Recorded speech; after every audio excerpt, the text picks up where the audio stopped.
It is a beautiful, little bit frigid Thursday evening here, and I am honored to meet with all of you on this beautiful beginning of the solstice time. Of course, the solstice is today, but the sun will be being a lazy bastard for the next 3 days, hanging out. This would be a really good time for everyone to reflect, um, consider everything for the next 3 days. Take this time to be as if you're in the underworld, if you will. A lot of people would point out the fact that the way the sun just sort of hangs there is relevant to many different religions, and that is true. So tonight we're going to be reflecting on a whole bunch of stuff, including the fact that I feel like so much has changed for me that over this journey from when I started being a YouTuber and author and all of this stuff,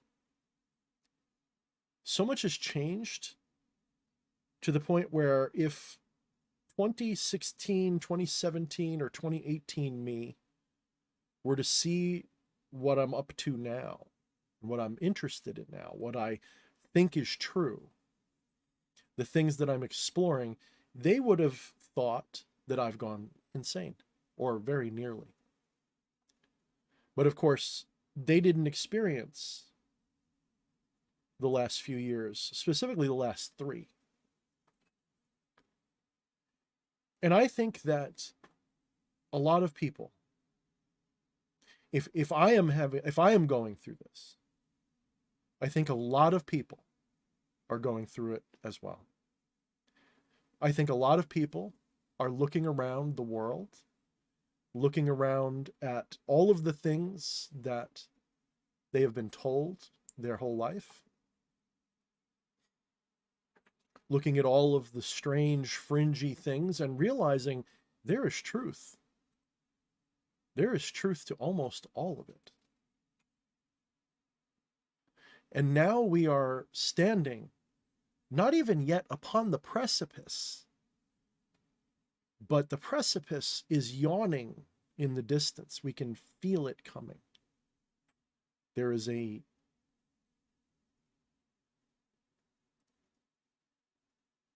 edge that we as a civilization are running towards. And it is time for all of the children to awaken. It is time for everyone on this planet to stop being so easily manipulated, being so naive. You've been lied to your entire life. From the moment you were born until now,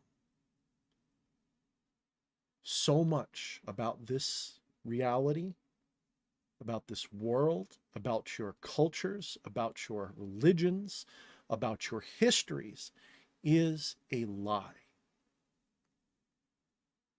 I don't know exactly how much. I am not some kind of super sleuth historian, conspiracy theorist that knows the absolute truth about everything, but I know they've lied to you. And I don't mean the mundane level of lying that we're all sort of expecting. I don't mean, governments have secrets or there's corruption in the world. I mean, they know the truth of our origins.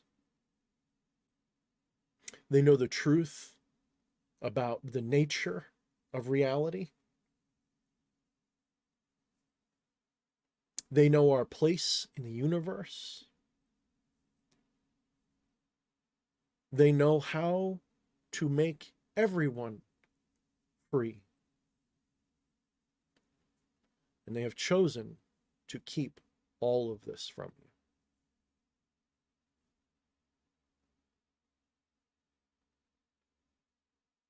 By changing a few words in your favorite holy book, you can shape nations. You can shape the future. And the future will then shape the past.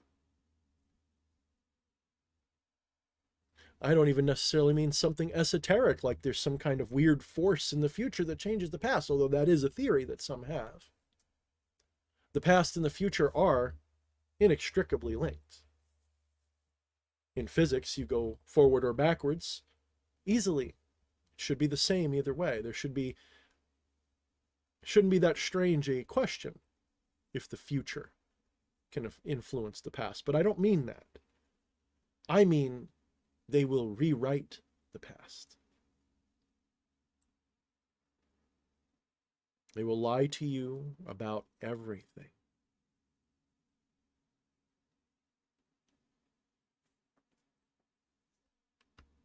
It's gotten to the point where you deep dive so much into hidden knowledge, esoteric secrets,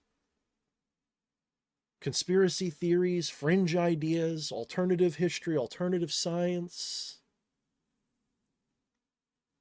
And yes, you are going to wade through mountains of bullshit. Absolute lies, disinformation, and a lot of it is put there by the very people I am talking about. For example, and I certainly hope some of you don't get offended by this, but things like flat Earth, things like the sky isn't real, birds aren't real. They hit you with these things, and they create, they start, and they mobilize communities of these people. And they influence, they insert themselves into the legitimate, I don't even want to call it conspiracy theories anymore, alternative truth. Let's call it that. Or the actual truth. Let's call it, we need to stop pretending that the establishment has a monopoly on truth. We need to stop that now. So instead of calling it the alternative truth,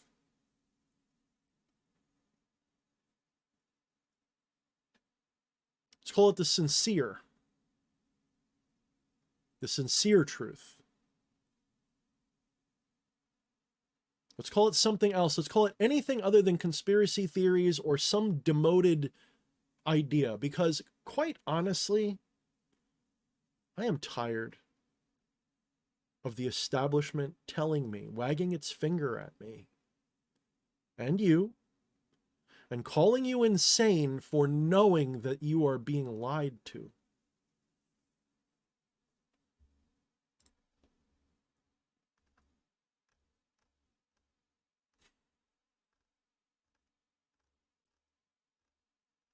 Not that long ago, on the 2nd of December, the night before, really,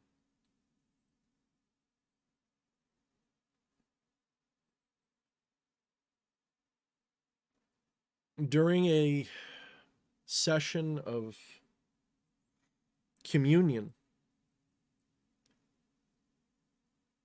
with whatever my guides are, the little voices, if you will, the little inspired thoughts, when I clear my mind, ask a question and clear my mind, and the first thoughts that come to me are almost always prescient. They're almost always exactly what I need to know. And I can tell they're not things that I am making up. These are like my subconscious, and my subconscious is being inspired by, I'm pretty sure, external intelligences. And I asked Source, the great whatever, subconscious, I asked, what is the answer to the Fermi paradox?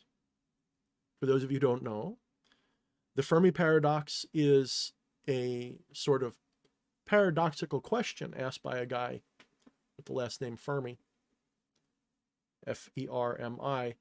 Where are all the aliens? The universe is enormous. It's beyond comprehension, measurement. It is enormous. The galaxy is...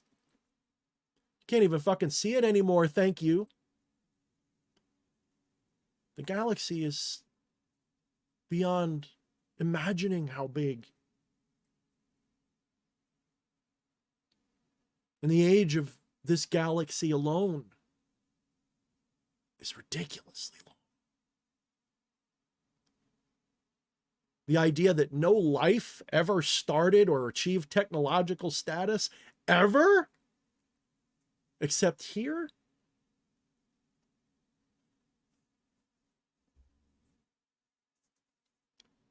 You don't need to have a high IQ to know you're being lied to. I always knew, I've always believed that there was intelligence in the universe, but I drank the establishment Kool-Aid.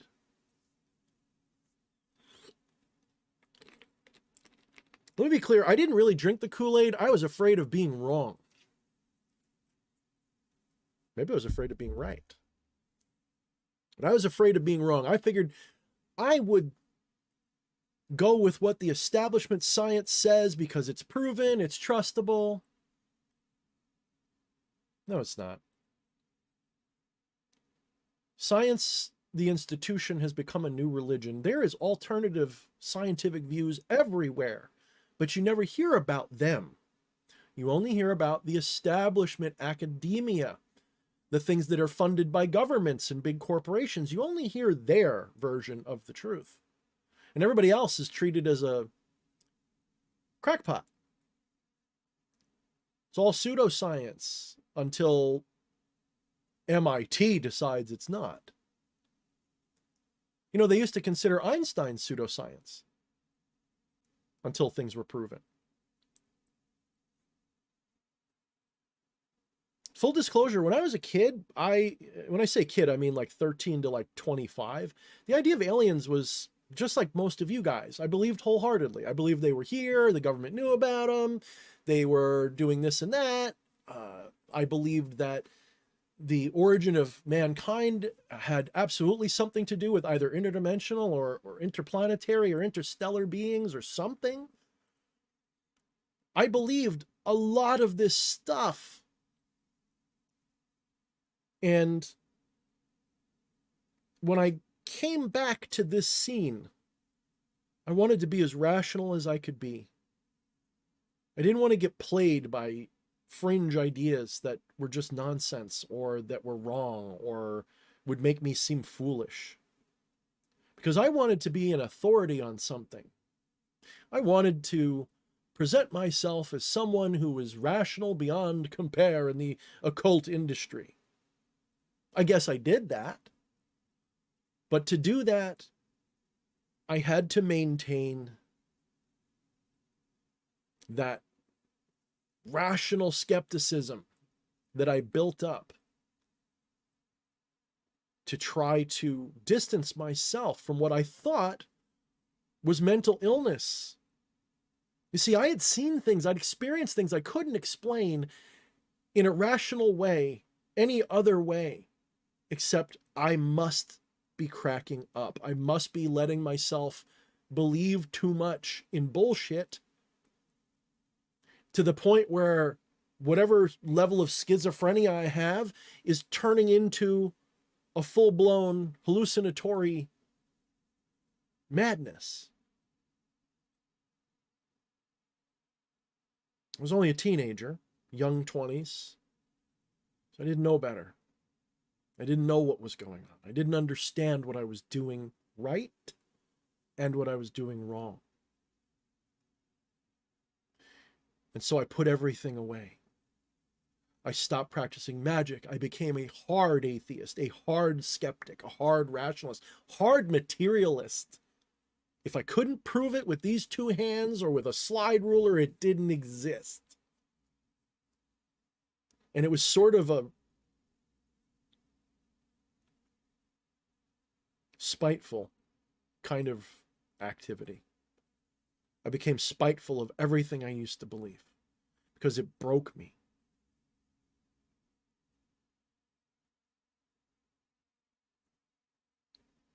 I felt like I was living lies because I wasn't sure what to believe anymore. I started to believe I was going insane, and so I started to believe that I was living lies because I couldn't prove anything the way that I would want to. Oh, sure, I could do some ritual or make some prediction and it would come true, and sure, that stuff would happen. But there's always that little bit of skeptical reasoning that can always find a way to debunk that, especially if you do not have a grounded, rational form of metaphysics to back it up. If it's superstition or faith-based, it is very easy to skeptically challenge and destroy. I promise you, I learned those techniques. I learned how to skeptically demolish all superstitious claims.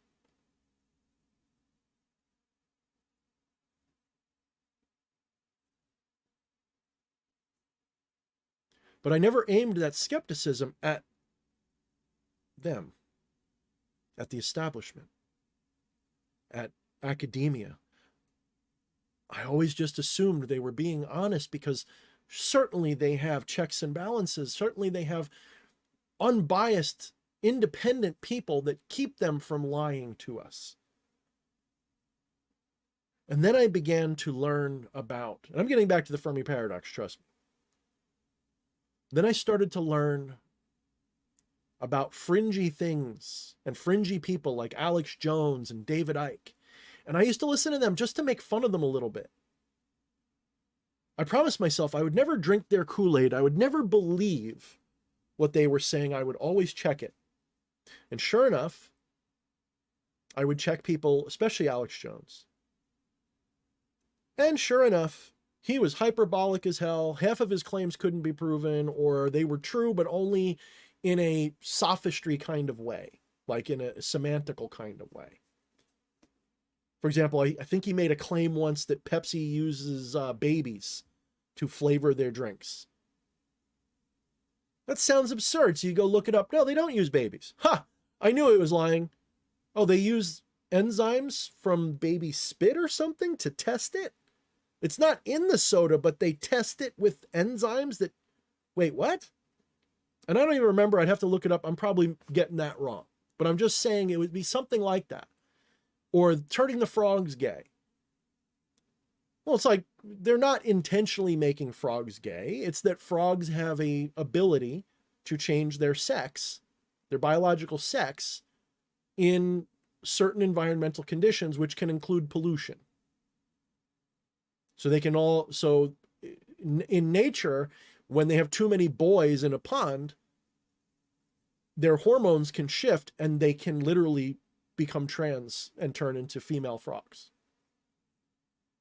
and have eggs and the whole works. Or you can put tetrachlorohydrate or whatever it's called into water and it'll do the same thing. So he wasn't lying. That really happens. It's just not they're turning the frogs gay. As if like, you know, but I started to realize, okay, he's being hyperbolic. So you look into it. It's like, this sounds insane. So some people are like, I got to look this up. And when you look it up, the truth that's in it is there. So I began to go down rabbit holes, one after the other. I saw Loose Change, the 9/11 movie. And a lot of it seemed true to me. That was when Rational Skeptic Dan, or DH, or Thorne, or whatever you want to call me,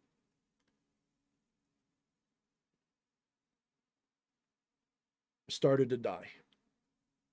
Now, let me be clear, I remained rational, but the hard, dogmatic, pseudo-skeptic died. And I began to ask the hard questions that I wasn't asking. I started to see that I could not trust my government. I could not trust the institutions of science, of anything. They were completely untrustworthy. Not because every scientist is out to get me or in on some big conspiracy. No, of course not. Is every priest, is every pastor, is every rabbi out to get you with their religion? No, most of them, by and large, are good people who believe in what they're doing, and they're deceived with you. They don't know. They don't know that what they're teaching is lies. They don't know that if you take the Bible and look at it as it was originally written with its original meanings, it's basically the Sumerian myths just changed. They're not talking about one God. They're talking about the Elohim, multiple, plural. It's the only plural word that they use singular. And you can go on and on and on and on, and you realize that every culture around the world has had some engagement with some ancient beings, whether they were aliens or advanced humans. That's another possibility, by the way. Don't go too far into ancient alien land and decide that everything was aliens that did it. My understanding is that humans had achieved or were transplanted or something, the humans on this world, before the fall of Atlantis, the Younger Dryas flood, whatever you want to call it, before that great cataclysm, humanity was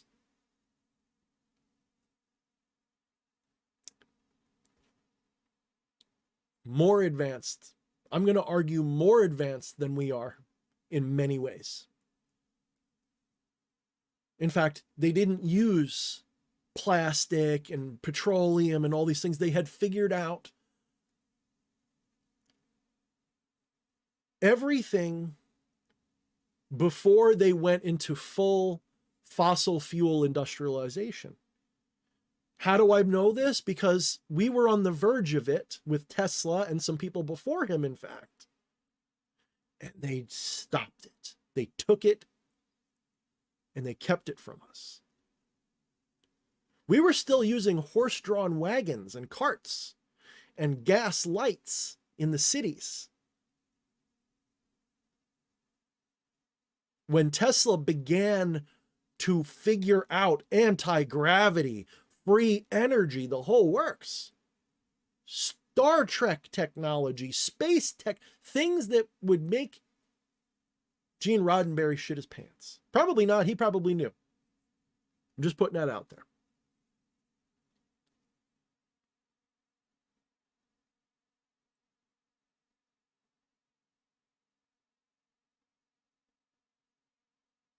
So I asked whatever. So I'm not going to name it, even if I knew the name. This is personal for me.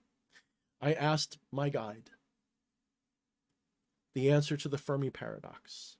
I asked it, what is the answer to the Fermi paradox, and if aliens are real once and for all? And I cleared my mind completely. Not a single thought, not a single intention. The first words that came to my mind was literally these words: Aliens, year 1023. Do you copy that? I'm going to put it in the chat.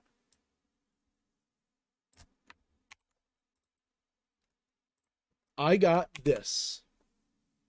You got that? Everybody in the chat, I want you to grab that, copy it, go into Google, go to the search bar, paste that bastard. What is the first article that pops up, guys? What is the first article that pops up when you do that? For me, the first article is from the New York Times, titled, "Where Are Those Aliens?" I nearly shit my fucking pants.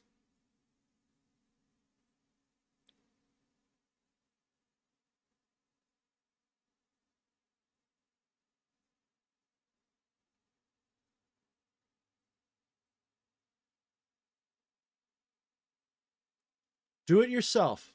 Take that text, put it into Google right now, and see what pops up.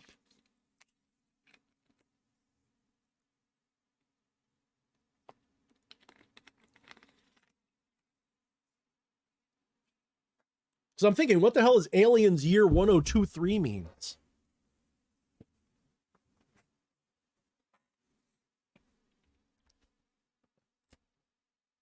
Now, is it possible that, like, I'm just getting an algorithmic selection? Of course it's possible, but I can screenshot it. It's on the Discord, in fact. If you go into Chamber of Spirits on the Discord server, and it'll say, I just did a redacted with a redacted and asked what the answer was. And I put all my work there. I put all the evidence there.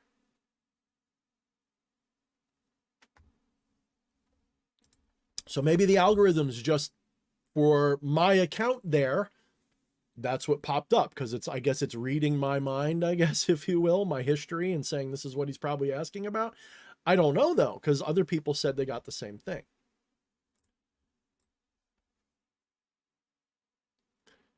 Guys, you can take the, if you're having a problem with the article, you can take it and put it into removepaywall.com. In fact, I'll put the link in the chat. It's not a very good article. I can sum it up for you in about 10 seconds. The article is the usual mainstream media pablum that's about as, it's about as informative as a zit on a fat guy's ass. Thank you, Slim Lewis. Thank you for the 666. I appreciate that. Thank you, Macamanea, for that 2 spot. I appreciate it. Is that an onion or a nose, though? I don't know. Maybe it's like a garlic clove. Anyway, thank you anyway. Thank you for speaking your mind. Thank you very much.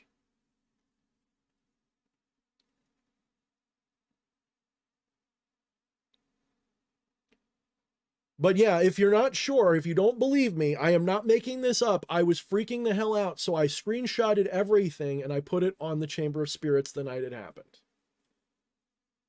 So just to show, it may not do that for you. It's probably because of algorithms or something to that nature, but it did it for me just now. I got the exact same answer I got before.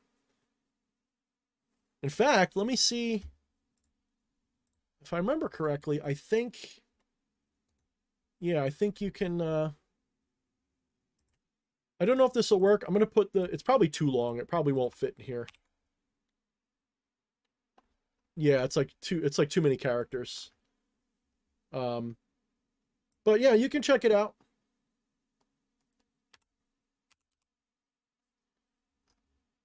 So, let me give you the highlight. So what does this article say?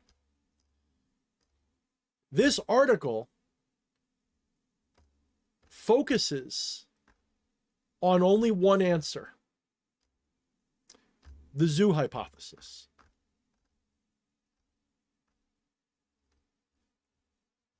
The zoo hypothesis, roughly stated,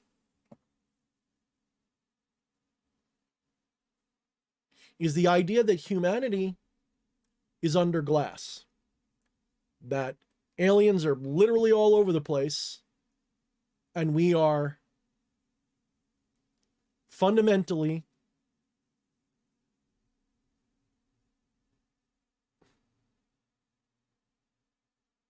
like ants in an ant farm. Now, there's a lot of different ways to interpret the zoo hypothesis. You can say the zoo hypothesis tells us that, you know, it's literally a zoo, like they're just studying us. Then there's, we are being quarantined. That's another version of the zoo hypothesis. That we are contained for some reason. It could be that this is a prison. So the zoo hypothesis basically covers any variant of the idea that aliens are just keeping us contained in our planet or solar system for some reason. And that reason could be good. It could be benevolent. It could be justified. I believe it can be justified. or it could be for nefarious and shit reasons. Could be a little bit of both. If you watch the show Star Trek, you will note that in Star Trek, they do everything that is in their power to not reveal themselves to civilizations that don't yet have warp drive. That is a version of the zoo hypothesis. The prime directive is a version of the zoo hypothesis. For you Star Trek fans, that is a version of it.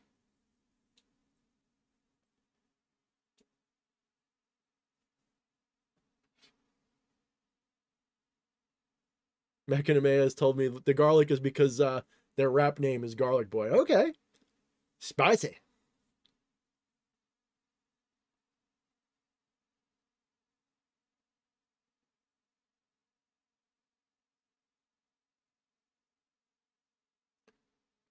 So what the fuck is really going on here? Let me recount for those of you who joined a little bit late. I want you guys to catch up and understand how much that blows my mind. I asked my guides what the answer to the Fermi paradox is and where are the aliens? Literally, like, are they there? Do they exist?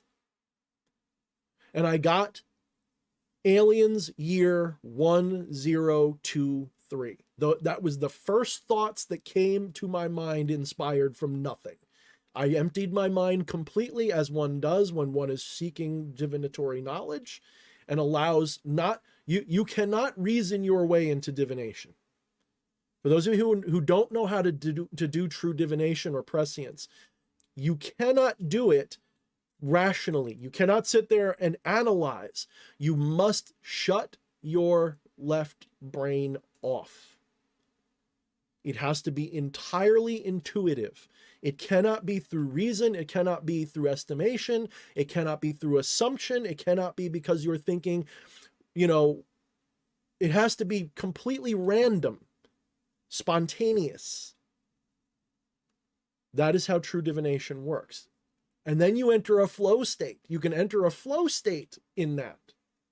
If you can enter a flow state, a spontaneous flow state, you are basically an oracle. That doesn't mean everything you say is accurate or true. It means you're in an oracular state.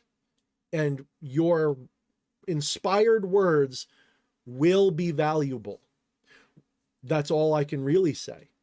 They will be valuable. See, an oracle is not accurate. They are valuable. If you study what oracles did, if you study how oracles worked in antiquity, they were not specific. They didn't tell you specific things. They guided you. They gave you often poetic or symbolic advice, like a tarot reading or something. And they were valuable. What they told the person was always valuable. It wasn't necessarily predictive. It wasn't like, on Wednesday the 14th, it will rain. No.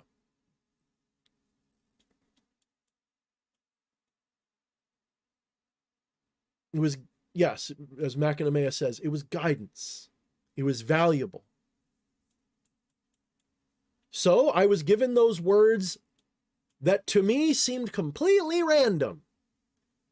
I was expecting, this is what I was expecting. I was expecting to see an article about something in history from the year 1023. That's what I was expecting. I was like, all right, I'll bet you that was 1,000 years ago. I bet you there's something significant about that year. Now, maybe there was. But my question was answered literally by the first article on the list. The very first entry.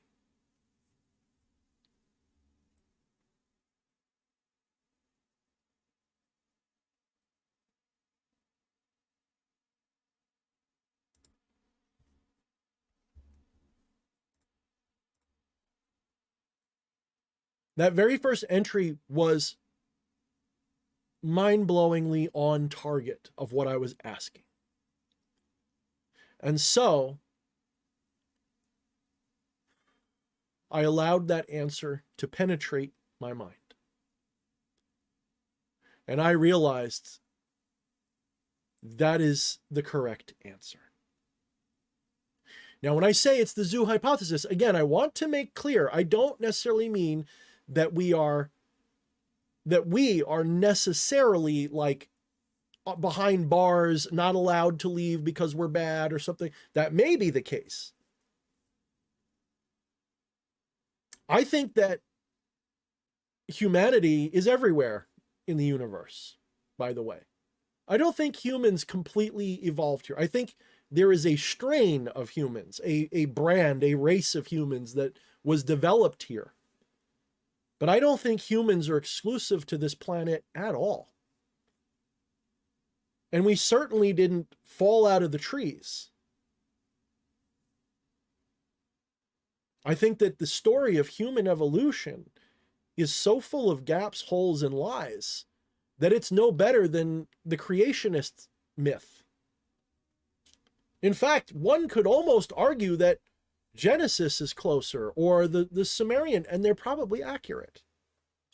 When we look at the Sumerian myth, we see basically what sounds like genetic engineering that we would do.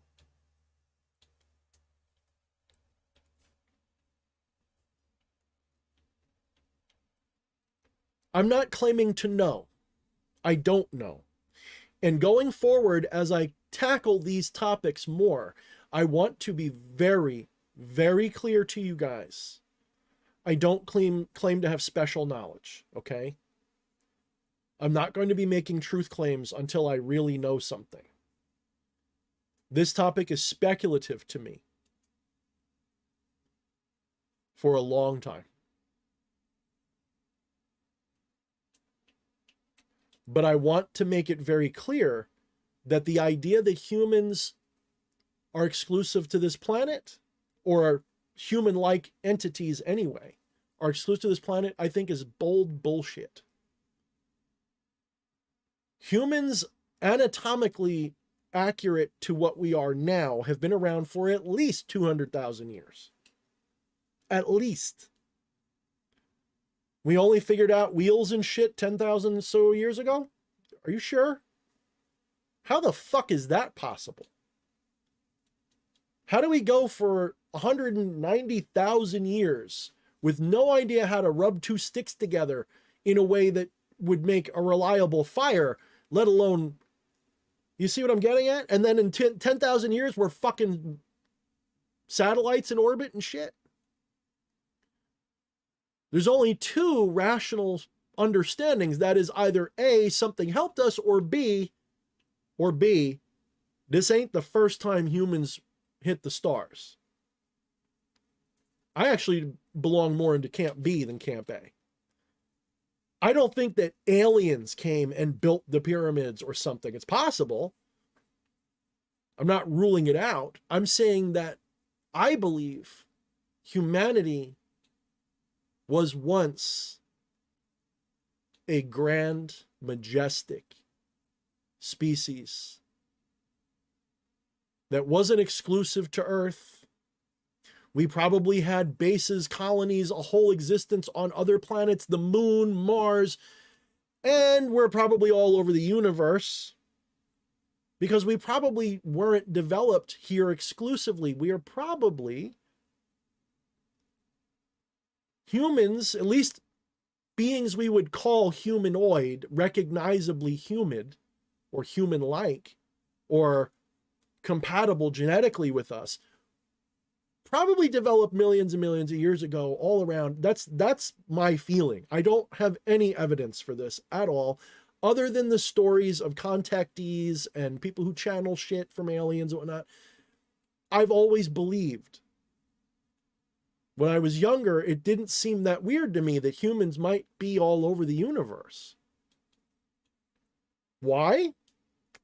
Well, our pop culture tells us so. Now that's going to be Thorne. That sounds insane. Yes, of course it does.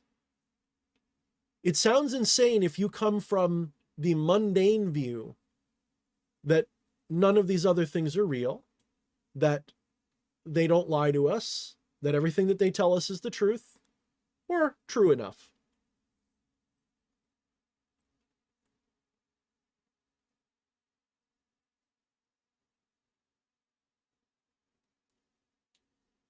No, they've been telling you with pop culture for a long time now. Take, for example, Star Wars. I love. Oh, CJ just brought up Star Wars. Look at Star Wars. In Star Wars, you're talking about a galaxy far, far away, long, long ago, and there is humans walking around swinging lightsabers, and they are humans. They're not human-like. They are human in every respect.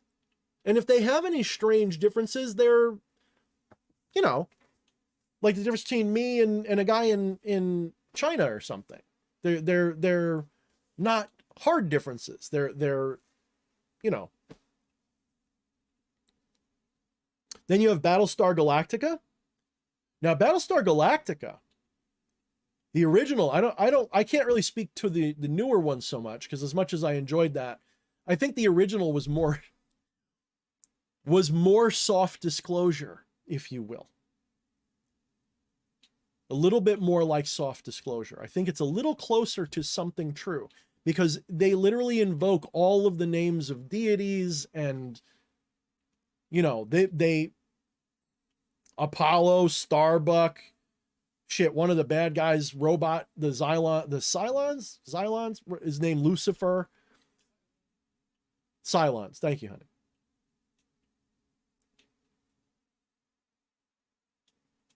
And what were they doing? They were fleeing an enemy and coming home, or not coming home, sorry. They were seeking out a 13th tribe of humanity that fled to a distant world long ago. Yes. And Stargate, yes, fresh to death. Stargate indeed. It is now my opinion that what I would like to do at some point, maybe on Discord, or maybe I'll do like Thorne reviews or something like that. I'd like to go through my movie collection and review movies that I think are soft disclosure. Farscape has an excellent, yes, B grade anyway, who I believe I know who that is in their other name, Southpaw. In Farscape, fantastic show. If you've never watched Farscape, you have to. You have to. In Farscape, and I'm not giving too much away, but in Farscape, actually I kind of am. It's only revealed like in the end of the series. But in Farscape, the Sebaceans are human, but different. Like, they have certain differences. Like, they can't take hot, but they look human, they function human. It's like humans that have been ever so slightly augmented by somebody. And lo and behold, in the lore, they were. In the lore, these great aliens, these majestic, weird aliens, these peaceful aliens come and they take primitive humans with them and uplift us and make us peacekeepers. And of course, that gets away from them. They go dormant, and humanity loses its way as peacekeepers and becomes assholes of the galaxy. Farscape is dope as fuck. It's probably my favorite science fiction of all time. Like, if you ask me,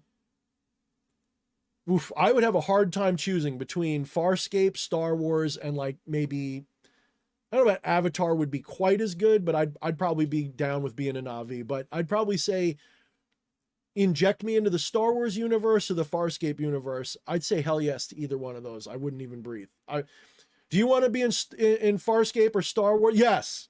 Yes. You want to know? Yes. I don't. Yes. Just yes. Just pick me up, drop me right on Moya. Let's go. Let him hit me with some stuff to cure my old age funk that's got going on. Hand me a freaking blaster or a lightsaber. Let's go, baby. It wouldn't even be. Do you want to take your wife? Yeah, she'll come. Whatever. That's fine. Let's go. Just don't swallow the Dentec. Yeah, don't swallow the Dentec. I don't even think my wife would hesitate either. So that's why I'm not even going to hesitate. I'm not even going to ask her. I'm just going to assume she's in my bags already. As long as there's room for squishies. As long as there's room for squishies.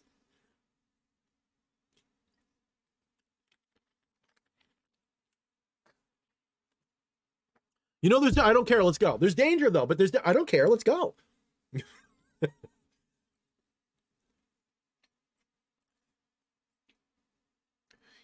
Star Trek is another. Yes, Machinamea, I agree. Take me to Chiana. Star Trek also. I believe Star Trek is another one. If I'm being honest, I wouldn't be surprised if Star Trek was talking. I don't want to get into this one too much because you can get canceled over this. Star Trek may have been echoing what happened with the Germans after World War II, with their development of UFOs, going to Antarctica, contacting aliens, and getting the hell off the Earth. In a way, Star Trek may be a little bit like that. I know that sounds a little weird to people if you don't, if you're one of those people who's like, the bad guys at WWII are demons that are what's the word? Unredeemable. Okay. No, Machinamea, it's not communism. I can explain why if you want. Star Trek is socialistic, but it is not communism, and here's why. Star Trek it is set in a civilization that is post-scarcity. When you no longer live in a civilization where you have to work to eat or live, it is not communism anymore, because you are not required to work to eat or live. You have free energy. You have replicators. Literally every human need can be attained as easily as you would plug in a light bulb for about the same cost to you. I'm not saying that, Tommy, but yeah, that's not quite what I'm saying. Tommy says, so Captain Picard is Hitler then.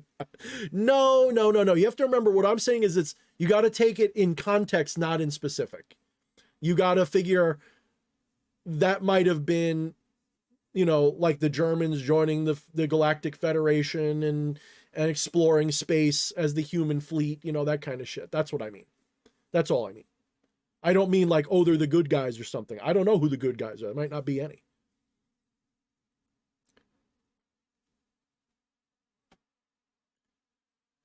Yeah, but Machinamea, that's not communism. That's just doing what you're told because you've signed up and you've sworn an oath and stuff. If you work for Starfleet, you do what they say because you're duty bound and you probably want to. You're talking about, a civilization that is not based on economics anymore.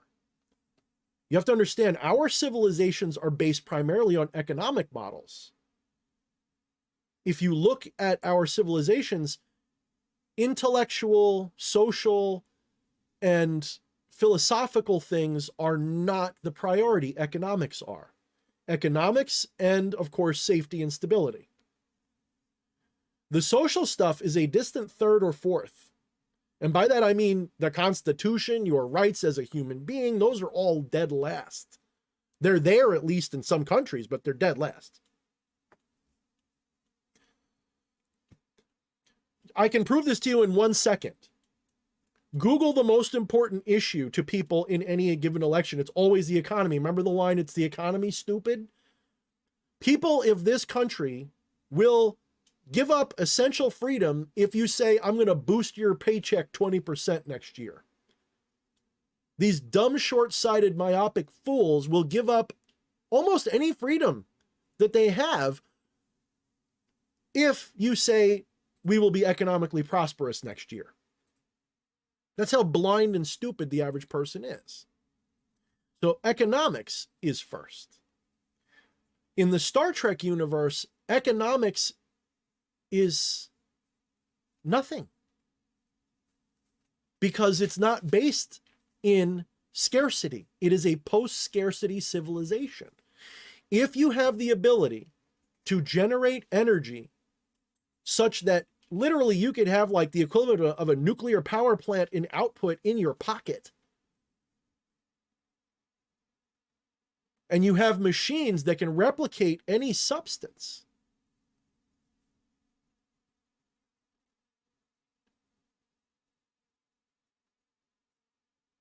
Then you're talking about a civilization that doesn't require anyone to work to survive.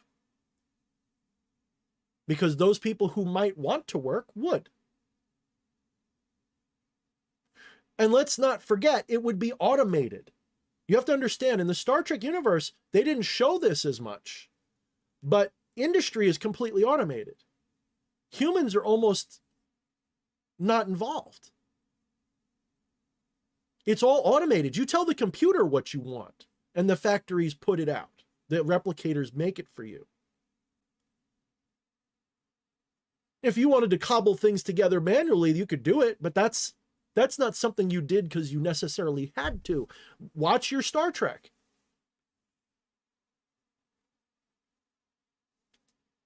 So you're talking about a civilization that has no need for work in the way we do. So it's not scarcity based, it's not economics.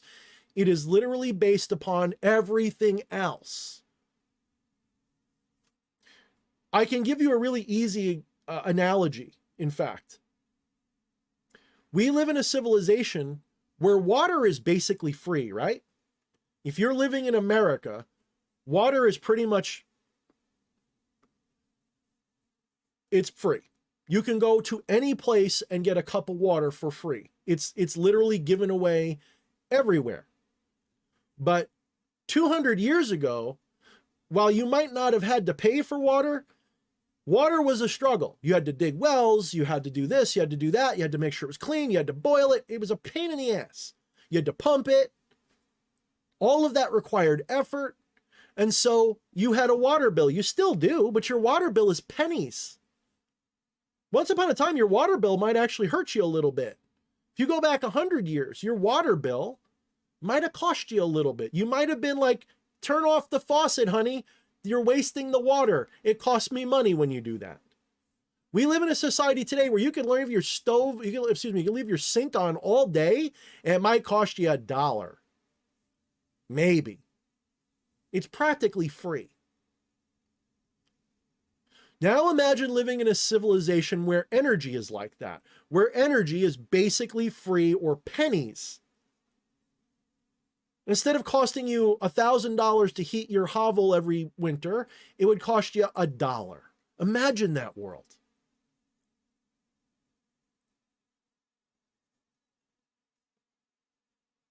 So you don't need anywhere near the effort to feed yourself, clothe yourself, house yourself, or anything. This takes away the incentive of power mongers to use scarcity against you. Why do you think the powers that be have done what they've done? Because if we had access to that stuff that does exist, that they have, their ability to control the world and be powerful and rich and all of these things would go away in less than a generation. And their empires would be on fire. No one would care about them anymore.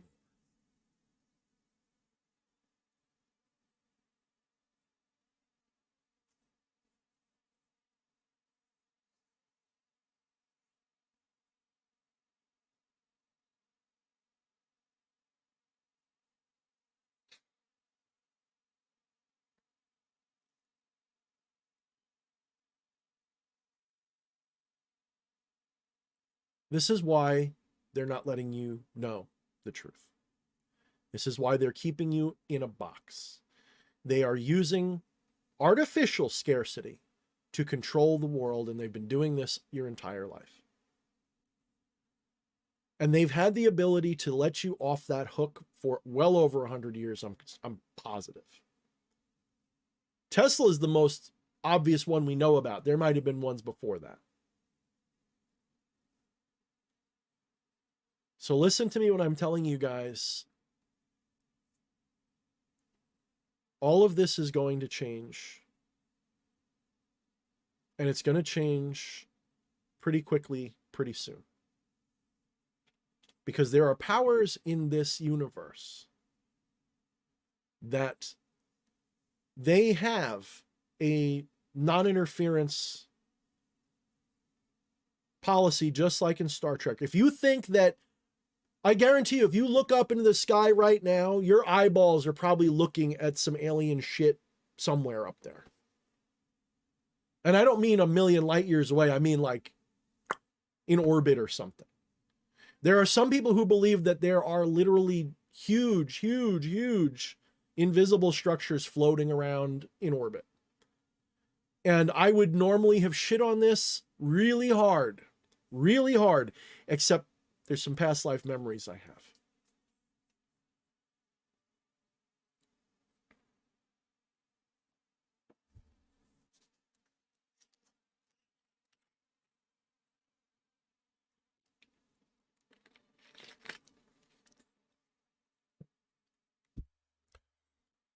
Punkhead asks a good question. Would there be unity if we live on another planet? Because politics always split us apart. Politics split us apart. People don't.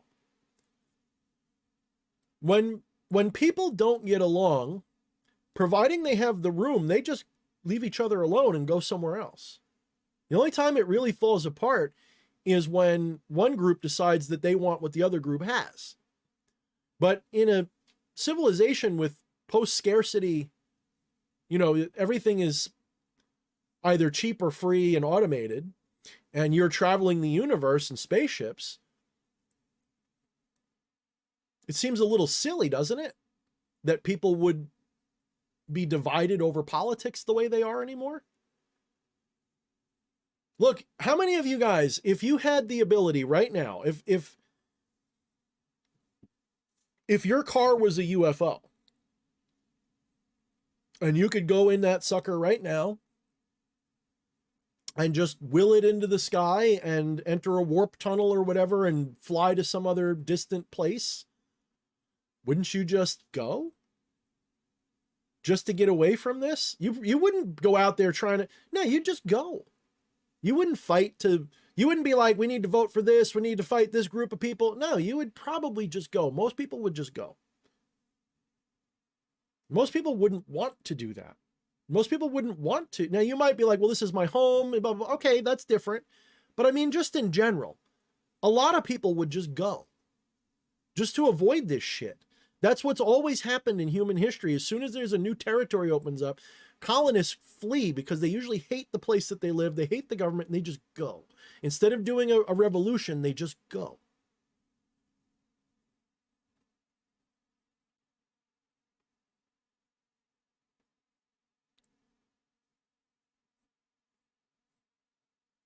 I know if my UFO was parked out front and there was keys in it and fully gassed up, I'd be gone. My wife and I would climb in, grab our pets and all our squishies, and maybe we'd go pick up Fleshy and maybe Siege and a few other people, Eddie and whatnot, and gone.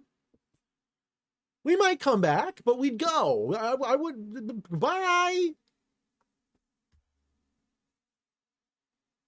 One last stream as I'm lifting off. Bye, dummies. I love you all, but sucks to be you. No, I'm kidding. I wouldn't be that bad.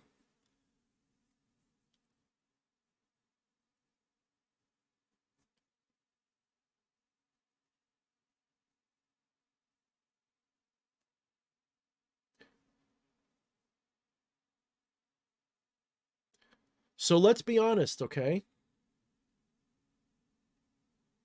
Let's be honest with ourselves. Everybody, empty your mind. Ask the question, empty your mind. Are we alone? No. I don't even have to wait. No.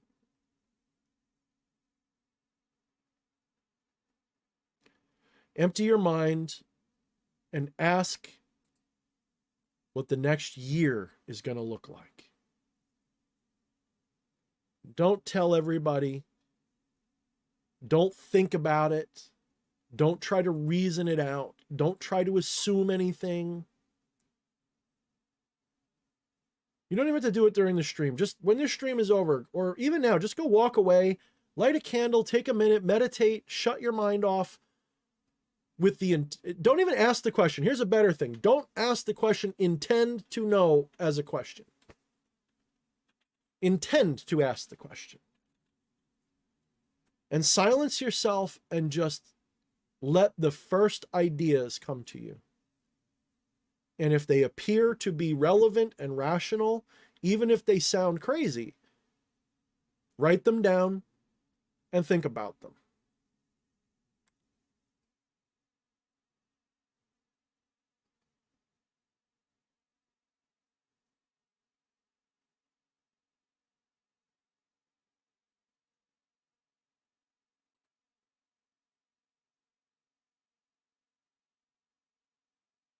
Do you guys know that on January 1st, unless something changes or I got my dates wrong, on January 1st, 170 names from the Epstein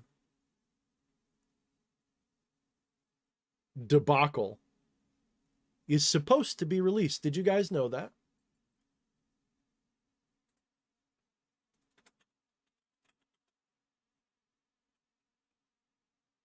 How many of you guys want to bet that if that comes to pass, before, during, or shortly after,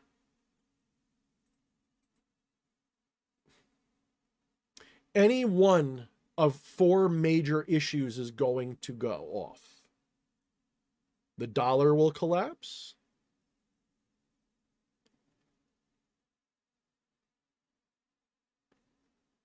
World War III may pop off. There may be terrorist attacks all over the country from the open borders, letting in all these random people. They're literally being flown into the cities. You can look it up. A whistleblower just revealed that Delta and a few other airlines are flying these, I'm going to say it, these illegal invaders, because that's what they are. I'm not racist in the slightest. I hope that my brown friends can back me up on this, because I'll take a bullet for some of you, trust me. Or maybe not that far. I don't take bullets very easily, but you get my point. I'll shoot back with you, right? I'll go back to back with you. How about that? We'll go back to back. I'll take a bullet for family. Maybe not, but you know what I'm saying. I'm being funny.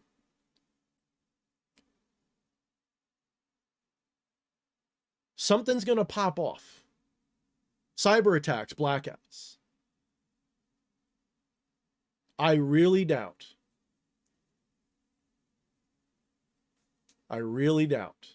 that they're going to let that come out without something happening to either deflect from it, distract from it, or to prevent you from finding it.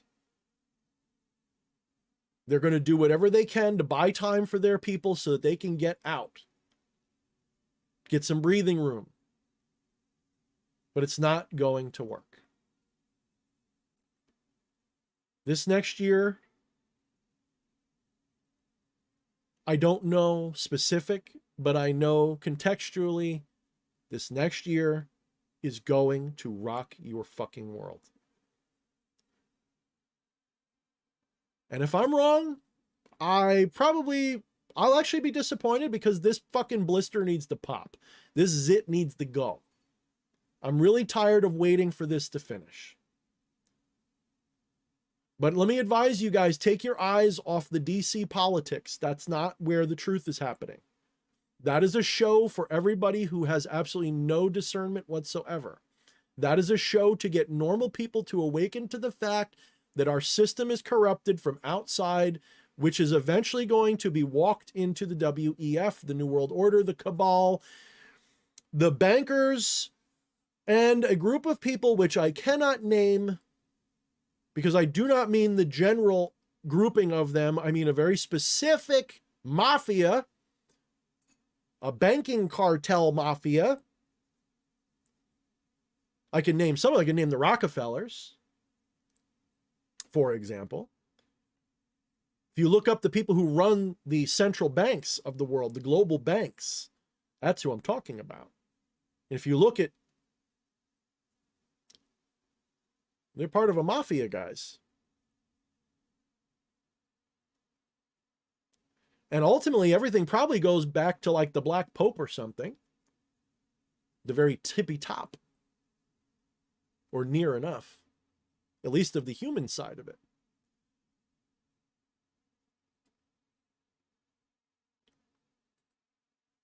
So you can ignore the shit show in DC. You can ignore the shit show in the media. That's not where the news is right now. You have to find out people who are deep divers into the behind the scenes stuff, who look at the back channel shit. For example, the entire banking system got switched over to Basel III. If you know anything about that, which I know very little, but I know people who know enough, that pretty much eviscerates the New World Order's ability to money launder and do all their shit that they've been doing for the last 100 years. The Basel III thing alone signals that the New World Order is dead. That alone is proof positive they're dead. They cannot continue with their central banking scam anymore because they can't grift. I mean, excuse me, they can't, not grift, launder. They can't do all of that stuff anymore. Basel III ends a lot of that shit. It basically takes all the wind out of their sails. Financially, they're fucked. Ukraine was one of their hot spots. That was one of their main corridors for doing a lot of this stuff. Human trafficking, bioweapons, all the above. That's why they went after Ukraine so hard. Well, Russia, to be specific. And you're going to find out eventually. BRICS is going on the gold standard. Do you guys know that? If those of you guys who know anything about the New World Order, do you think for a moment that they would allow anyone to go under the gold standard if they were still in control?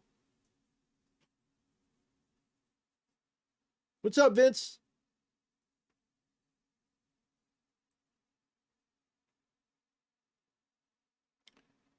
Do you really think that the New World Order would allow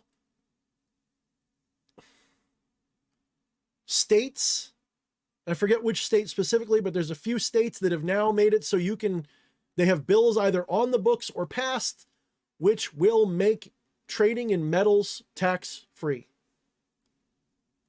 In other words, gold and silver. They would never allow that. They would never allow any one of these things is a dead, that is like a dead man switch or something. That is like it's a litmus test. It's proof positive the New World Order either never existed or they're dead. They're done. Basel III gold standard, those kinds of ending of central banks in certain countries. Dude, they drug Gaddafi out of his house and had him murdered by dozens or hundreds of people in a mob, tore him limb from limb because he went to the gold standard and ended the central bank and had a national bank instead and was giving prosperity to his people. He was a piece of crap, but he did the right thing for his people, as far as I can tell. And so, as Hillary said, we came, we saw, he died.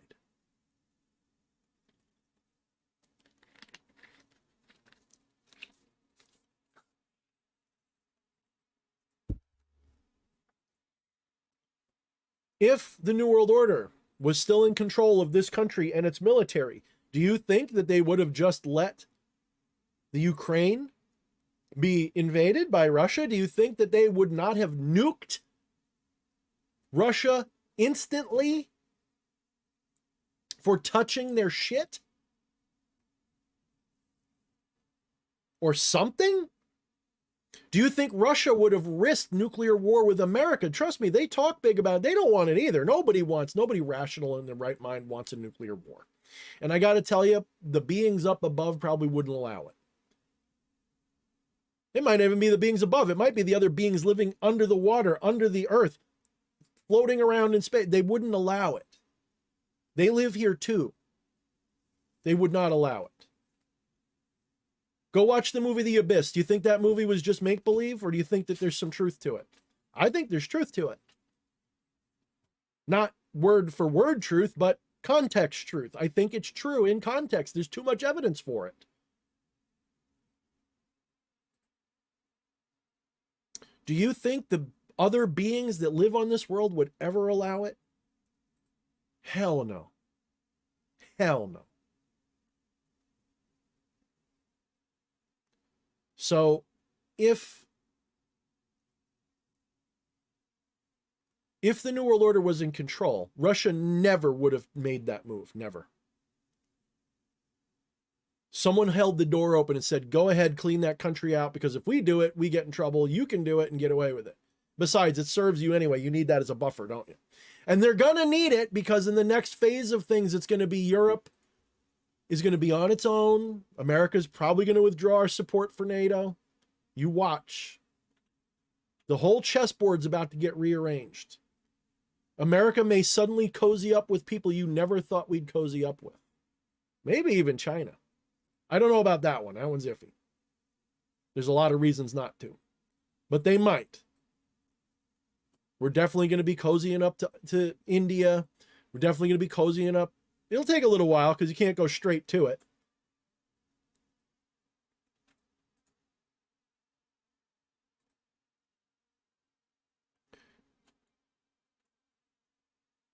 Europe is completely screwed. And Europe screwed itself. The people of Europe, for whatever reason,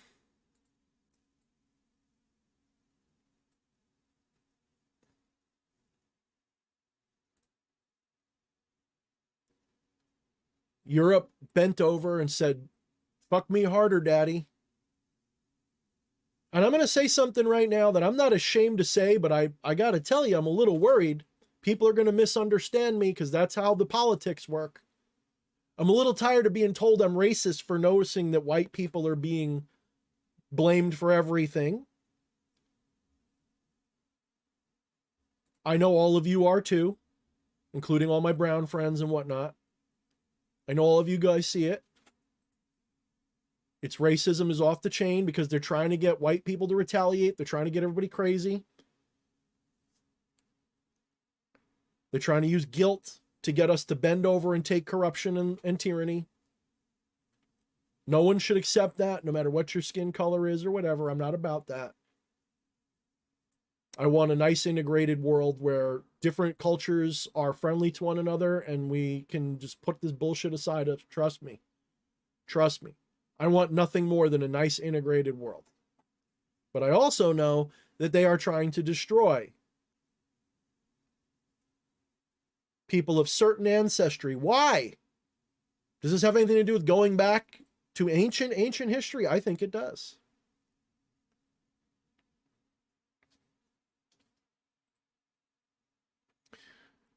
Yeah, CJ, I saw that. And a lot of that is politics for the public. So CJ asked, what about China basically confirming that they're going to take Taiwan by any means necessary? My focus has always been on America, so I focus primarily on American stuff lately. But I will say that my read of that is that China will invade Taiwan probably either in the spring or the fall of next year. I don't know for sure, but that's my guess. I'm just guessing. That's not prescience. I'm not channeling the spirits. It's just my analytical logic says either in the spring or the fall of next year. Why? Because due to the weather patterns of the oceans around there, it's easier for them to do a naval invasion during that time. Those are the doldrums periods where there's less typhoons and shit. So they're probably going to do it then. If they're going to do it.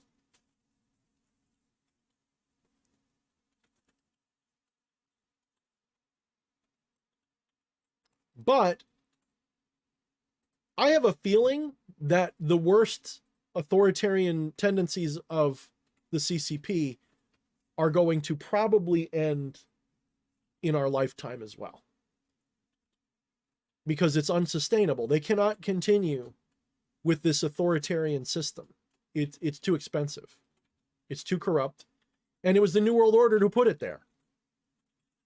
If the New World Order is dead, you're going to see a gradual shift, in my opinion, from China being an authoritarian shit state to gradually letting go. And they'll still be a little authoritarian, I'm sure, but they're going to let go. I do think that they will. I hope that they will.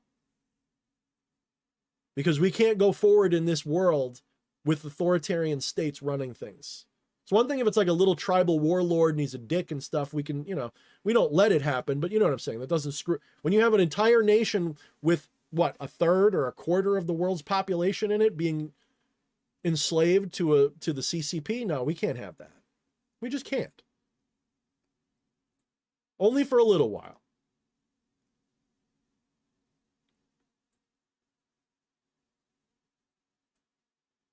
And China's got their aging population. They are, in the next 5-10 years, their population crisis is going to kill them. They're going to need help. You people don't realize that. We might let them. Someone was saying, what if we let them have Taiwan, but we get the chips? That might happen just to keep China from going full nuclear assault on everybody to save itself.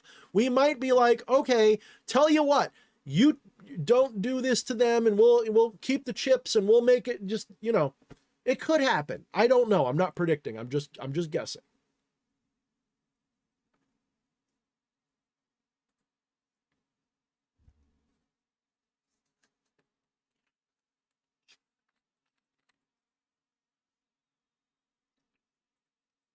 Guys, we're on the brink of the singularity of type 1. In fact, we would be well into type 1, heading towards type 2, if these fuckers hadn't kept it from us. If they didn't keep Tesla's secrets, if they didn't keep these other things, if the alien stuff that they got, they didn't keep to themselves, we would all be at least type 1, solid type 1 by now. We would be living on bases on asteroids and shit by now. Guaranteed. You'd be having dream jobs of flying through space, I'm telling you. Because they do. That's what they do. I'm not even exaggerating. I'm convinced of it. I will be more shocked if I'm wrong than if I'm right.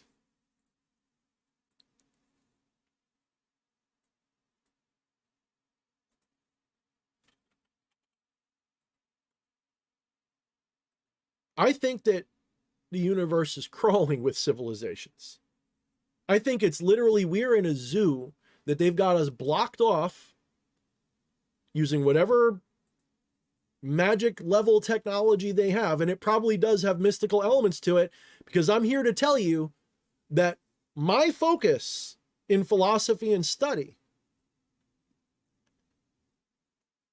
has been the metaphysics of consciousness and reality itself. Because to me, that is the key to getting magic and all this other stuff to be not just rational, but possible. I tried several different models, and the only ones that make sense to me anymore. So I used to go with the more psychological one, like, you know, it has a lot to do with, it does have a lot to do with psychology necessarily, by the way. Magic is a very psychological practice. But I used to think, oh, it's synchronicity and shit like that, and I couldn't. Now I've got explanations I've got models that explain why it works. I have a pretty good working model, and that model has allowed me to shift from timelines of dystopian hell to this one, which, unless I flip back somehow, because that can happen, we're going into one of the most cataclysmic times of change we've ever heard of on this planet. Not just in American history, I mean in planetary history since the Younger Dryas event. We're about to go into that probably in our lifetimes, and it's probably going to play out over the next 30 to 100 years. And you may even live long enough to see it, because they may even end up giving life extension and shit. I don't know. See, this is the thing. We're entering... There's a huge question mark after 2025. Every psychic will tell you that. Did you know that? It's a well-known thing that a lot of people who do future forecast readings with psychic stuff tell you 2025 is like this great big curtain. People have tried to channel what America will be like in 2026, and they don't know. They can't get an answer. Probably because the America that they're looking for isn't there anymore. Because it's going to be so radically changed by then, is very likely. What do I mean by that? If my understanding of things, both mundane and mystical, are true, you're watching the mother of all psyops right now. The New World Order is being cleaned out, and you're watching a political shit show that is engineered on purpose to get humanity up to speed and ready to accept the rest. Yeah, call me a Q-tard. I don't care. Because the only other alternative is we're all going to be dead before 2030 then, or in gulags. It's either that or we're already dead. And honestly, I'm fine with being like, making a false prediction. I'm fine with people saying, you're being irrational for following Q. Well, I do the same thing either way. I'm going to end up doing the exact same thing either way.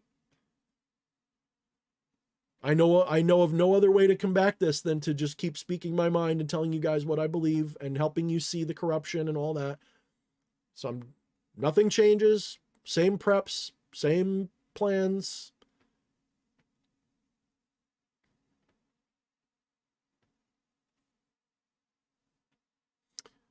So that's why I don't think a lot of people have a very clear view of past 25. Some do. Some of us see the golden timeline coming, or we believe we do. We think we do. I'm one of those people.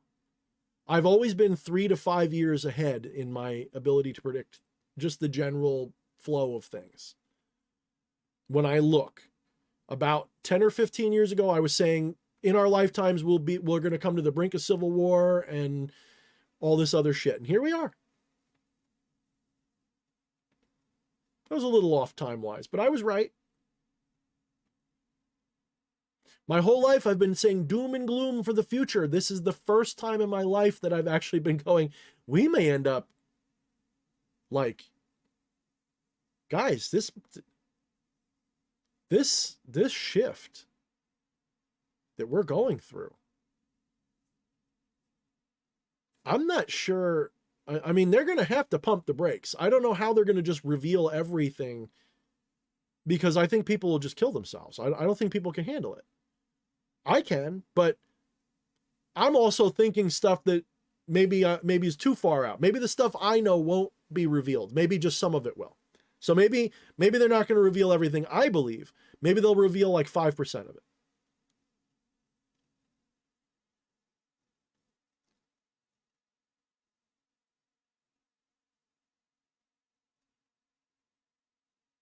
Machinamea asks, what do you think of the eclipse of 24X pattern? I'm not sure what you're referring to other than the eclipse itself. I'm very well aware of that because I am intending to take a trip to see that firsthand with my wife. I may even make it a Thorne Hub gathering, but it is going to be in 2024, and it's going to be in April. So depending upon how things are going, people might not want to be leaving their houses. We might be in the middle of cyber attacks and war with China at that point. So we might, the planes might not be flying. I don't even know what's going to happen. But you have to understand that eclipse in 24 is literally going to be chopping America from hip to neck. If you look at the map, I guess that's what makes it X. I know it's going from what is it? New Mexico up through Buffalo and through Canada, right? Oh, I didn't know about the Cairo and Egypt part. That's neat. So yeah, this is one hell of an eclipse, guys. And it's literally going to be slicing America from one end to the other. It's also going to be going, among other things, it's happening April, I think it's April Fool's Day, right? We're also talking about America's Pluto return. You're getting a solar eclipse, Pluto return, all these planets in retrograde coming out of retrograde over the next 12 months.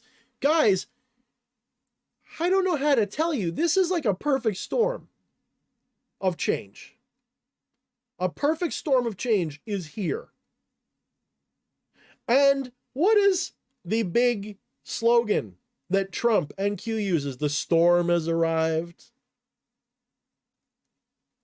Guys, the elites, including the Trump guys, they use occultism too. You think the military, and I mean, when I say the military, I don't mean like, you know, the grunts on the field. I mean the deep state stuff, the special intelligence, the CIA guys, the men who stare at goats type stuff. They use all this shit too. Do not think for a moment that they don't have space age versions of magic that we can only dream of.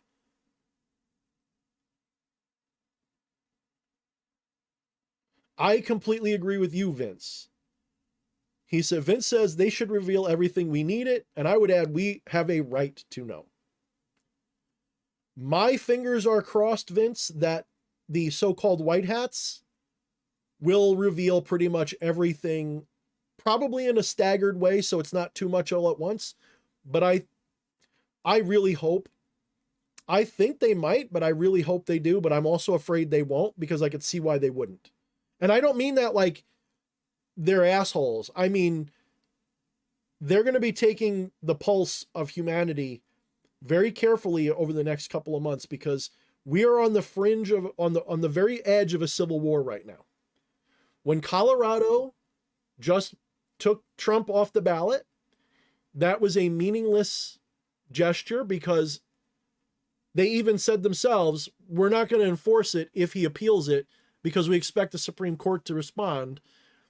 And they already know the Supreme Court is probably going to be like 9-0 against it, because it literally makes no rational legal sense. I would find it really strange. I'm not saying it won't happen. I'm saying I'd have to readjust my entire understanding of things, right? That would be a big fly in the ointment if the Supreme Court doesn't just smack that down. But they might not.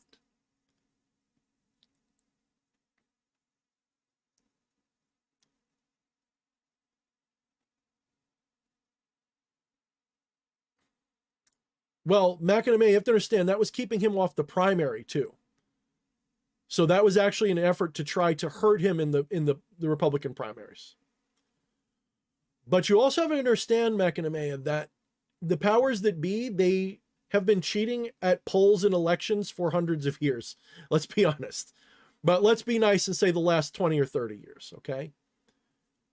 I'm not saying Colorado isn't blue. What I'm saying is that you might be surprised if elections were held correctly, what might actually happen.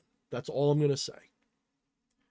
If we were required to do the following: paper ballots, ID, and cleaning up the rolls and all that shit. So do full election reform and hold them with paper ballots, maybe run by the National Guard. That's hint, hint, what I think is going to happen in 24, if we even have an election.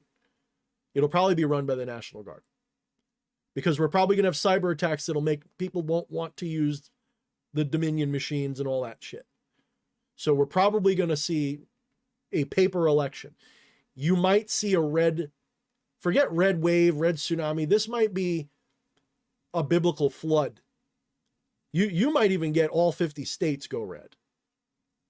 I doubt it, but I'm saying it's on my bingo card as a possibility, right? I'm not saying it will happen. I'm just saying that is a possibility. If you go to paper ballots, you know how I know this? Because I live in New York. New York is one of the bluest states in the country, except the moment you step out of New York City.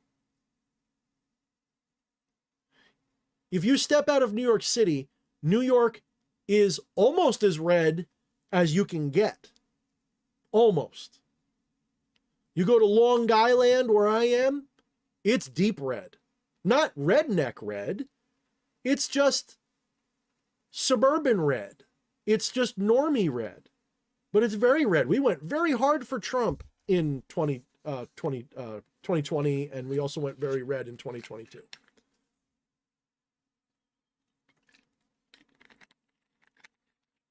Now, why is it the cities are always so blue? Is it just because everybody in the city is really blue? Well, I know a lot of people in the city, or at least they used to. And the people I knew in the city used to tell me, well, we vote Democrat because we know Republicans are never going to win here. So we vote for Democrats that we think are saner than the other ones, and we hope to at least not have the worst. Understand that, like in New York City, the percentage of people who vote in New York City is way lower than the rest of the state, believe it or not. If I remember correctly, I have to look it up again. But the ratio is like a fraction of what it is like even where I live. And the people who vote almost universally vote blue because they know that the city is corrupt and the only thing you're going to get is a blue representative. So everybody just registers as a Democrat, hoping that they can get that influence. If you think everybody in Manhattan is a Democrat, like legitimately, that's a stretch. I know they do, McNamara. I'm not saying they don't. See, that's the thing. It's get the binaries out. Like, clear your mind of these binaries. That's political. This whole idea that Portland is just woke and this, yes, you're correct. It has a very strong vocal woke element. It might even be the majority. That's true. But you have to understand what the enemy has done to us with propaganda. They highlight their allies and they demoralize their enemies. They want everybody who is sane to think they're alone. I challenge everybody, and I'm willing to bet that if you're being honest, if you go out and you interview your friends and your family and people in your neighborhood and shit like that, they're not as blue as you think, especially not now. I am hearing in my own circle of influence, like at my job and places, I am hearing people that are normally not political going, I am voting for Trump hard next time. Or, I hate Trump, but, and let me emphasize that but. I know a lot of people who are saying this isn't about party anymore. This is insane. How do I know that? Because that includes me. Do you think I'm a Republican? How many of you guys in the chat, show of hands, think I'm a Republican? Obviously, I'm making it the tone. You know I'm not. But how many of you guys are surprised to learn I am not ideologically a Republican? If you think I'm ideologically Republican, you're insane. I've been a minarchist libertarian for 15 years. Philosophically, ethically, not party. I don't do the Libertarian Party. I have been a libertarian philosophically for about 15 years now. Which, by the way, is like secular Luciferianism, if you will. I am a free thinker, McNamara, but I also understand the importance of organization and having a grounding in philosophical reasoning.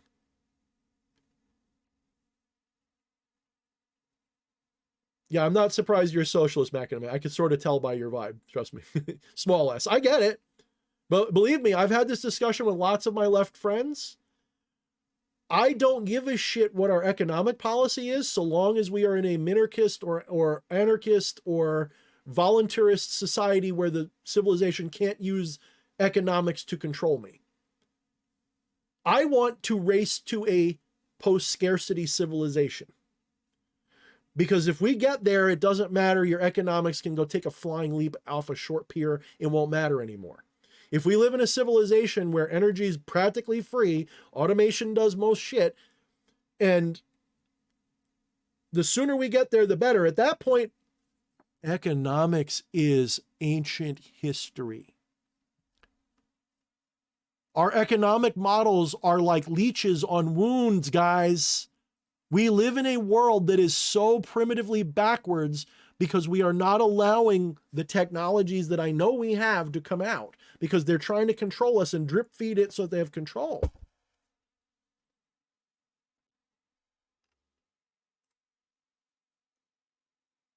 We wouldn't need socialism. We wouldn't need capitalism. We wouldn't need communism.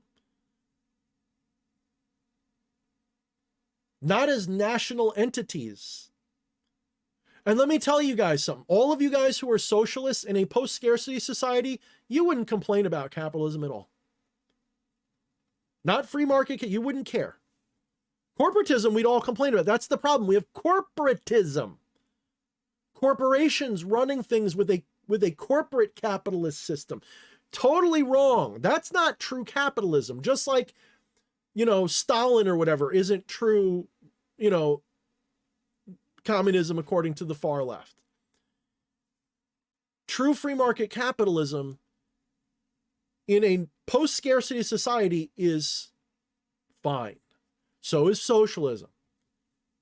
Because you're talking about a system where no one can dangle food over your head and say work or die.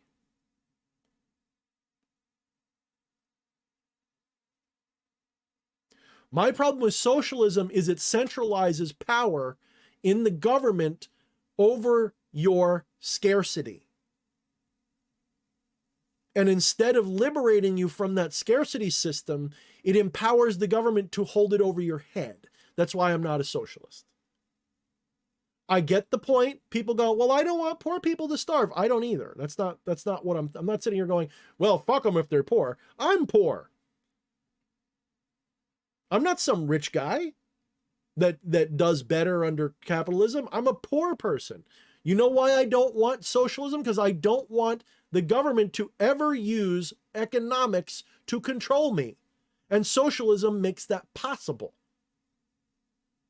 And you could argue that socialism can be done right, and I would agree with you. It probably can be. I'm just saying that it's easier to twist into a system of control. That's all I'm saying. Yes, Shane, I agree with you. Shane says, disclaimer, I'm completely not affiliated with any party. I believe it's all social engineering. I agree. I completely agree. This is why I said to Fleshy, I don't give a fuck about economic models so long as our rights as humans are completely protected to the point of practically absurdity.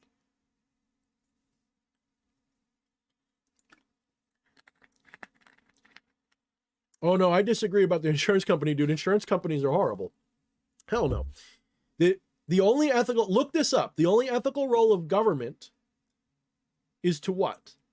To protect human rights. That's the only ethical role of government. Every other activity that it does is evil with a capital E. The only ethical role of government is to preserve human rights, to protect and preserve. So the only jobs that government is supposed to have in a properly functioning society is to ensure that individuals don't go off and kill each other or swindle each other with bad contracts and shit, stuff like that. Glorified mediator at best. Thank you, X3. That's a good way to put it. Administration, not rule.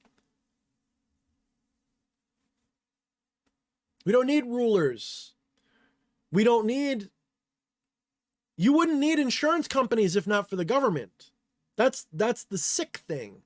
Half of these things are created because the governments, acting at the behest of banks and corporations, create scarcity situations so that you have an impoverished class. Guys, let me ask you something.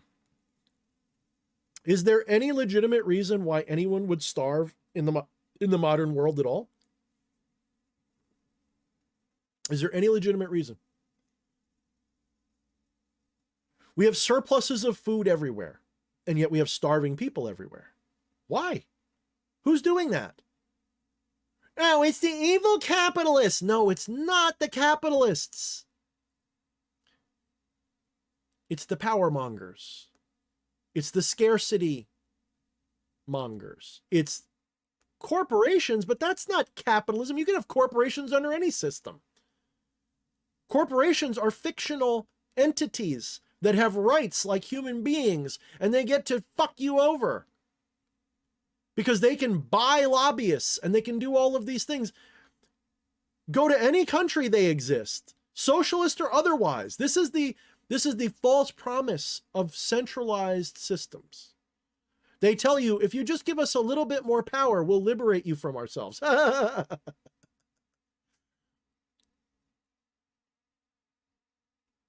Trust me, guys, the foxes will take really good care of the hen house. Trust me. Trust me, bro, I saw it in a vision.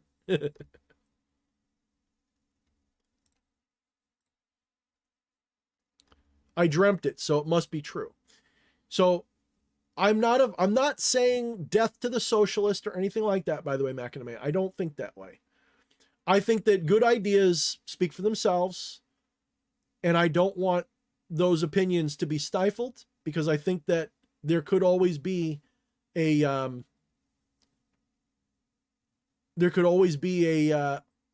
thing that we're not thinking of, that you need these other ideas, right? That's right, McIntyre, and that's kind of what we have, isn't it? Here, let me give you guys an inside secret. You just said, what if it's like Amazon ruling everything? Government is the biggest corporation there is. But there's actually one that's bigger and stronger. The banking system. The banks rule this world. Just like religion used to. The banks rule this world today. The banks cut across every government line. But let me tell you a thing you might not know. America, at least until very recently, and still probably is, that's one thing I'm not 100% clear on, because things are changing so fast behind the scenes. In the 1870s, America as a sovereign nation ended and became a corporation that was held by the British Crown. You don't find that in the history books unless you know how to read between the lines.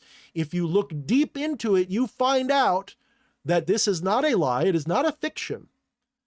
America was owned by the Crown. The DC Corporation was owned by the Crown for the last 50 years. And I can show you the discussions that show it. So the 1870s was when it fully ended. Yes, 1812 had stuff too. Absolutely, McIntyre.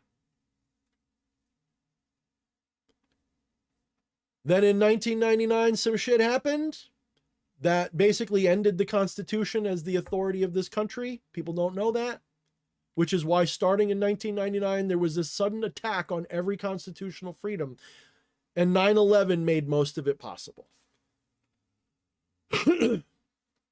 You have to understand, their goal was, they had a 16-year plan for America. And it began under Obama and was going to finish under Hillary. And when it was over, next year, America would be dead. The Constitution gutted. You would be a tax slave forever. Disarmed, no freedom of speech. Basically, at that point, all the gloves would come off, because there would be no more standing against the New World Order. Once America was completely captured, that would be it. The world would have been plunged into darkness for the next 1,000 years. And then some orange asshole steps up to the plate and says, vote for me. I grab him by the pussy, and next thing you know, all hell breaks loose. Guys, it's not just a guy.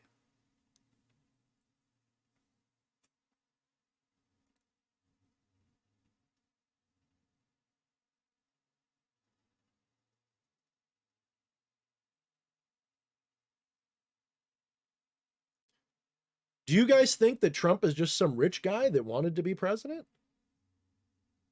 Please don't insult my intelligence. I like to flaunt that I have an IQ of about 140. But I can be wrong. But someone who steps up and says, he's just some doofus who wants to be president because he's a rich asshole who wants to grift. You have invalidated your right to speak, because you are literally just parroting propaganda. You have no idea what you're talking about. People like Trump don't just run for president because they want a little bit of power. Trump is the front man. It's not him. If you think this is about Trump, you're also insulting my intelligence. I talk about Trump because that's the target. So I like to talk about Trump because it triggers people to think. Trump is not in control of anything, really. He's the front man for an international operation that is cleaning out the New World Order as we speak. They've done most of it already. The big wigs are already done.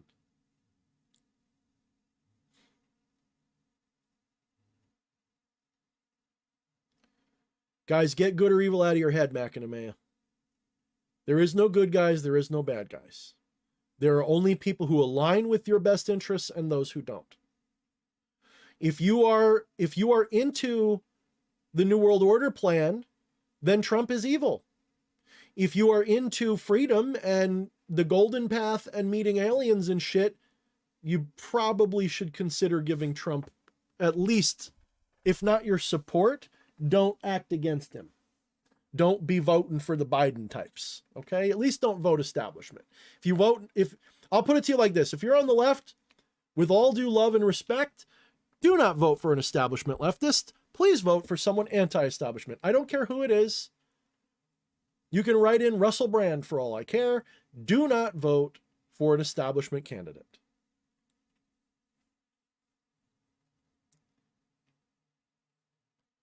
The bottom line is Trump is the front man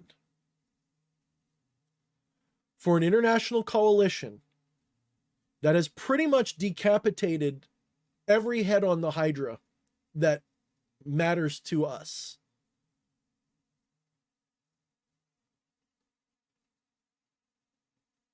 Now, what's left?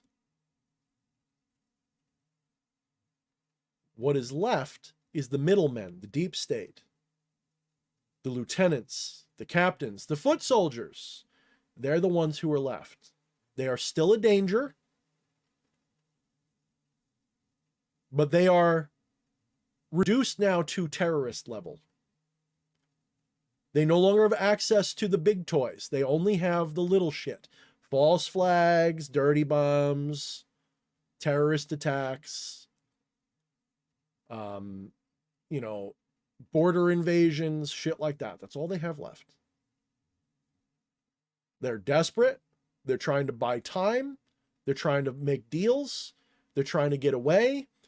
And it's all falling down around them. And I can give you evidence after evidence after evidence, data point after data point after data point to prove to you, unless you're completely empty in the head, that the New World Order is dead. It's not about Trump or MAGA. They're just the slogan. They're just the front. That's the political side. Let me make this very clear to you guys. There's a duality at work here. So let's say, imagine that there's a great big ocean and the politics is the surface of that ocean. The politics and the machinations that you see in the media, the wars, the fires, the riots, the even Epstein Island, all of that shit is on the surface, okay? That's all super. So you're seeing waves, you're seeing a choppy ocean right now. You're looking at this ocean going, holy shit, I don't want to go sailing on that ocean. It's very choppy. You guys do realize that the reason that ocean is choppy is because there are leviathans the size of continents waging battle underneath the surface right now that you can't see. There are titanic forces below the surface that are destroying each other. Specifically, one's getting BTFO'd, by the way. If my intel, if my connections, if my guides are correct, the side we don't want to win it's a done deal. They're gone.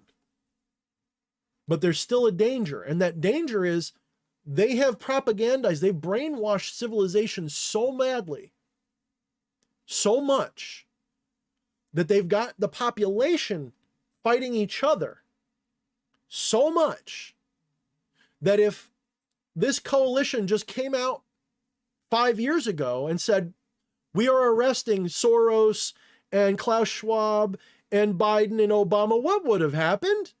People would have screamed, Trump's doing a coup, and there would have been a civil war and civil unrest, and millions upon millions upon millions would die.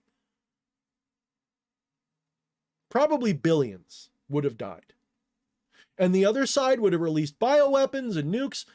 People think two-dimensionally.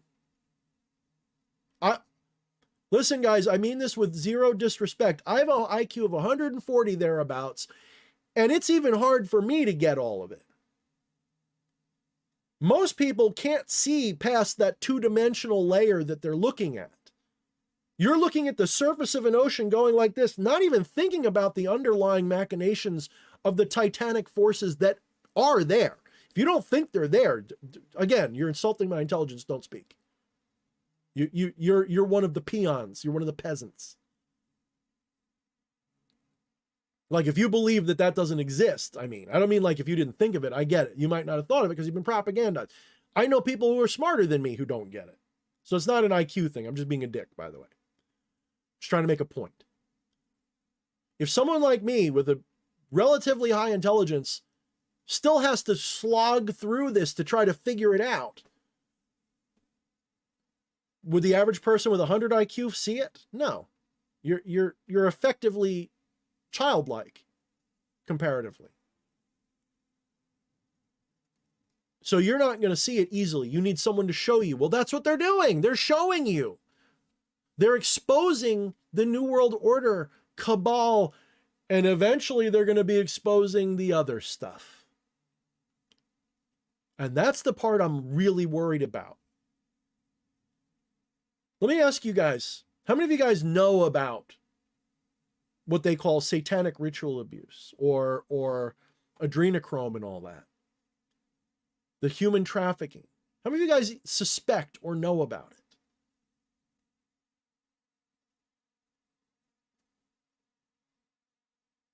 So far, that's all human level shit. Oh, there's humans doing this. What if I told you, I can't prove it, but I feel it true. I feel that it is true, like psychically feel it.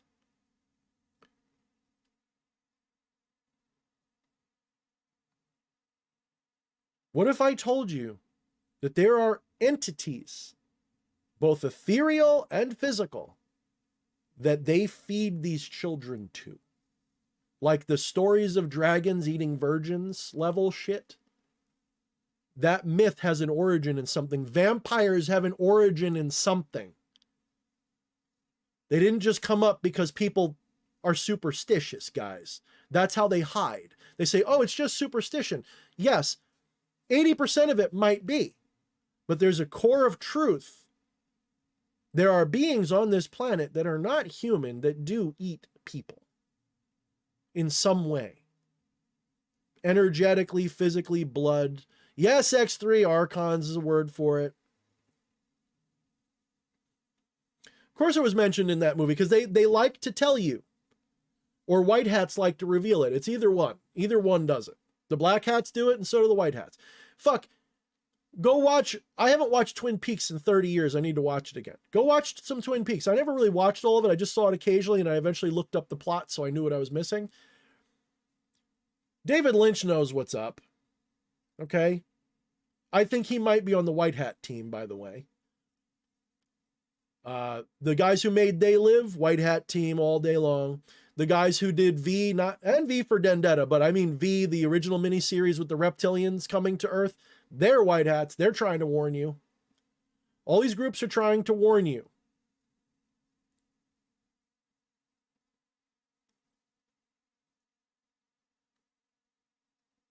That's not to say that every reptilian is evil, by the way. I want to make something clear. My divinations, my studies, my intuition, my inspired whatever, confirms for me that there are, if draconians and reptilians are real, they're not all bad. Just like anything. There are those that learned not to be predatory. But there are some that are here that do that. Maybe that's why this is a zoo planet. Maybe something happened a long time ago and humans, like idiots, allied with the bad ones. We got BTFO'd to the Stone Age. And now we are sitting here waking up, realizing that we have been a banana republic in celestial terms for a long time now? What if Earth is like Casablanca, like Men in Black? What if Earth is a little third world shithole in the Galactic Federation that a bunch of evil warlords control? Have you thought about that? And that maybe that there's entire civilization out there that watch their news every day and goes, boy, those poor humans. Those poor humans.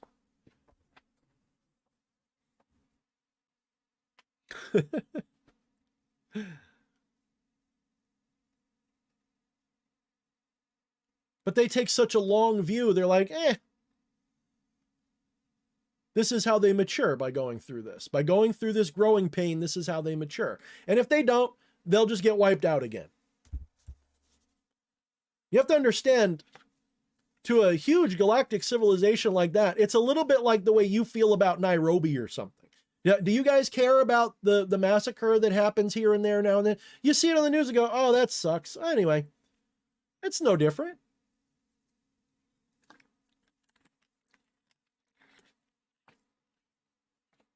No, I have not read those, Orion. I'm not familiar with it at all. But I might have to look it up. Tommy Carson asks, what about the Wachowski brothers? Or sisters, yeah. I don't know. I've never really looked into them. Ironically enough, my gut wants to say they're good guys. Or white hat level, because the Matrix movies is like, wake up, humanity. You're living in an illusion. I can't imagine that the dark side would want you to figure that out. But at the same time, they wouldn't have made that a multi-billion-dollar franchise if they hated it. So I honestly don't know, because you have to understand the other side. They have their reasons for having this stuff come out. And that's a complicated issue that I'm not 100% sure about. I've heard about predictive programming. I understand the concept. You normalize an idea, then you do it to people, right? You normalize an idea. Like 10, 20 years ago, they had all these movies about outbreaks and shit and taking out the world with germs and diseases, and 2020 happens, right? It's like they're getting you ready for it so that you're already pre-programmed to be scared of it and to act a certain way because you've seen it in a movie. So everyone goes, oh, it's like that movie Outbreak. Ooh, we better do that.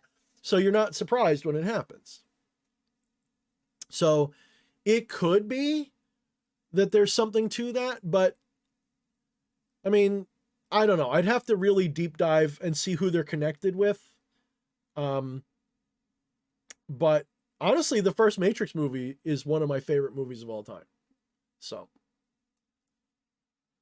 yeah, Fire in the Sky was traumatizing as hell, and that was probably humans. If I'm understanding the politics of the sky, shall we say, humans have been doing a lot of the abductions and framing it on aliens and using that as a way to conduct research and things and get away with it. So like they will literally use their alien tech and they will fake abductions and do the whole thing. I don't know. That sounds a little far-fetched to me, but that's what some people claim. I don't know what I think about that. I think it's very possible. You know, there's so many possibilities that we don't know, you know. So I'm only speculating, CJ. I honestly don't have an answer for that one. Well, yeah, of course. The recent movie Leaving the World Behind and Civil War the movie, have you guys seen that? Do you guys know who? Okay, so that Netflix show Leave the World Behind, who produced that? Do you guys know? Go Google it. Who's the producer on Leave the World Behind? You might have a heart attack when you see it, by the way. Can somebody in the chat tell me so I don't sound like I'm the only one in the world who knows or cares?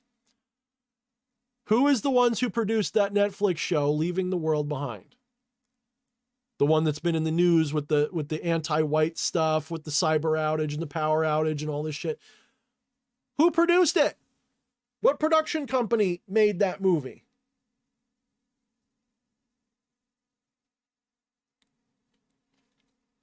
You give up?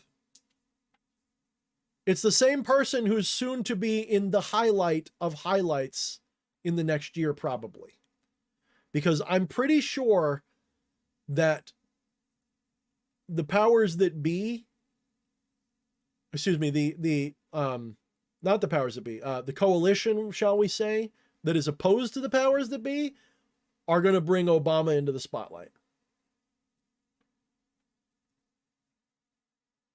Because what I told you before was the 16-year plan was under Obama and then Hillary. And Hillary was supposed to be the closer of it. Can you imagine if 2020 happened under anybody but Trump? Some of you guys be like, Trump handled that so wrong. That's because you're looking surface level. Ask yourself what Hillary would have done.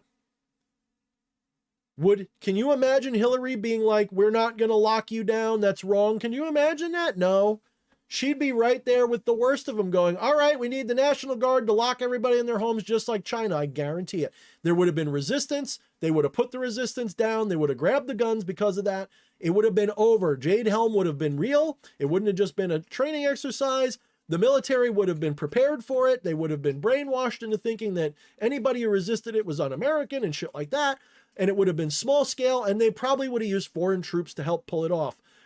Why do you think that they really like when you have this pathway to citizenship using people from other countries to join our military? That creates the potential to have foreign nationals running our police and military. You understand?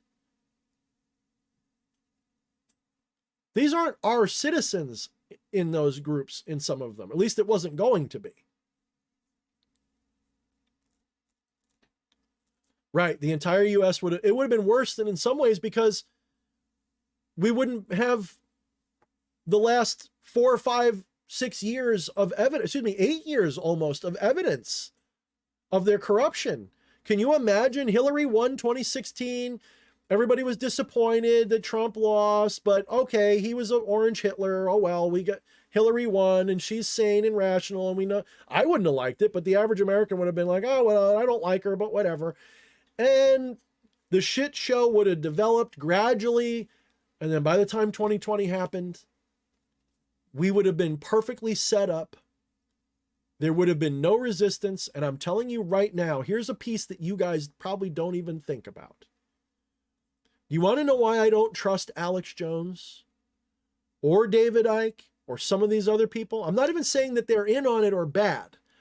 The reason that I don't trust them is because the other people, the New World Order, have been mapping all of you. You want to feel creeped out?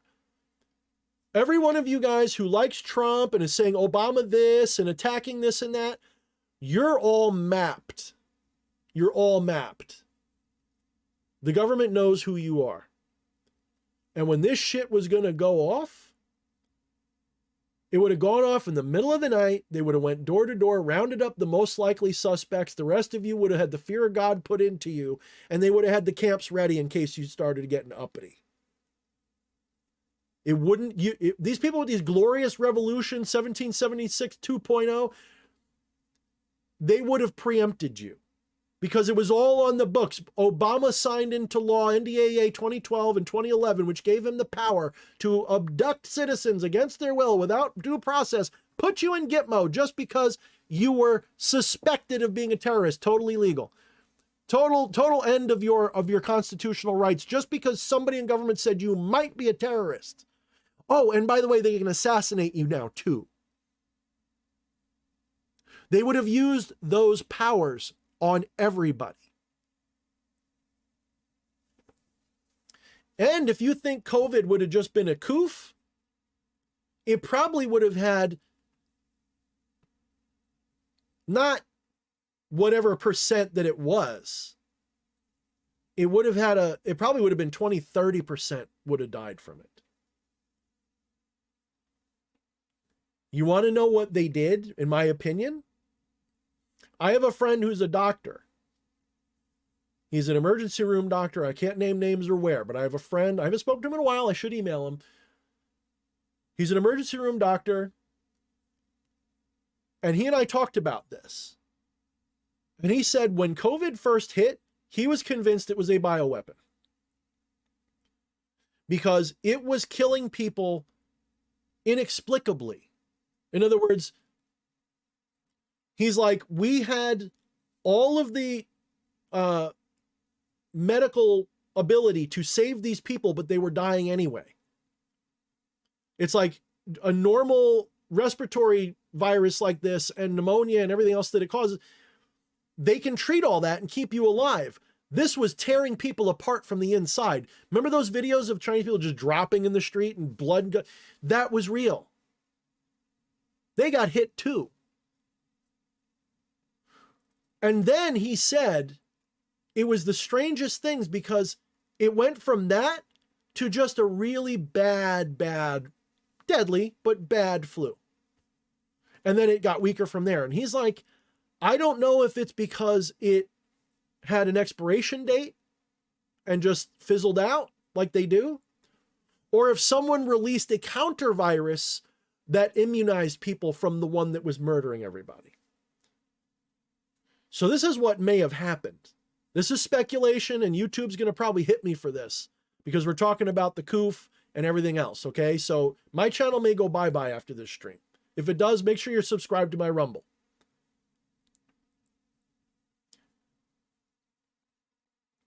I think that that 2020 was supposed to wipe out a big chunk of humanity, like 1 billion people. That would have been the excuse that the state would have needed, and I mean the state is in the world state, would have needed to usher in total totalitarian control. Then by the 2030s, we would have had the fertility crisis, 2040s fertility crisis, give away the rest of your rights to have babies. Between the world wars and famines that fell on the back of 2020, more billions would be dead. And by the 2050s, we'd all be herded into little cities where we could be kept safe. People like me would be dead because I wouldn't have stood for it. I knew it was coming. I probably would have ran out into the street and got myself killed.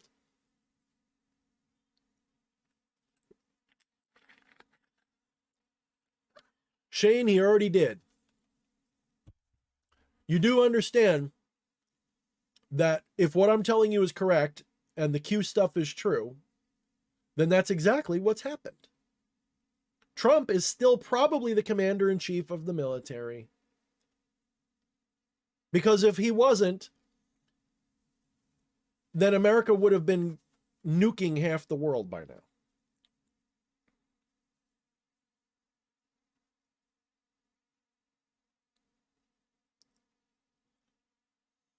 So, what's important to know about this? The reason that I'm telling you guys this is so that you go out there. Yes, Logan's Run was awesome, Cox. Don't go running out there and be like, Thorne says Trump is still president. No, don't do that. I'm telling you this stuff so that you can see the big picture and you can start helping shape the minds of your friends and family to be ready so that when this shit pops off, they will be informed enough to make the right decision.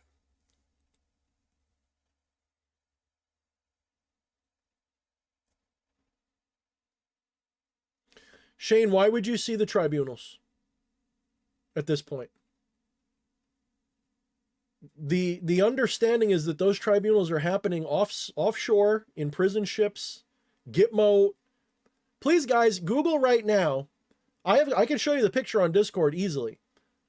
Google what Trump did to Gitmo. He expanded it to such a degree that it's laughable to think that it's not being used. He expanded Gitmo to ridiculous proportions. And he's filling it with these people. I can point to data point after data point after data point that the only explanation that fits is that this is already over and we're watching a show, a wrap-up, controlled demolition of the old system. It's still dangerous because one wrong move, civil war, international war, the whole works. could happen. So it's still a tightrope walk, but it's pretty much over now.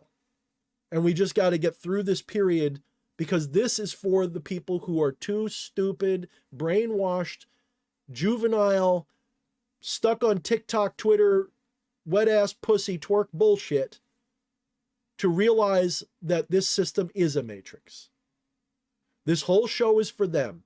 Everything you're going through right now, if you feel like you're pissed off because the price of shit's too high, yes, blame Biden, that's fine. But realize that ultimately it's because of your neighbors were too stupid all this time to figure this out. And you were too, by the way. I was too, by the way. I'm not pointing just at you. Let's put it this way.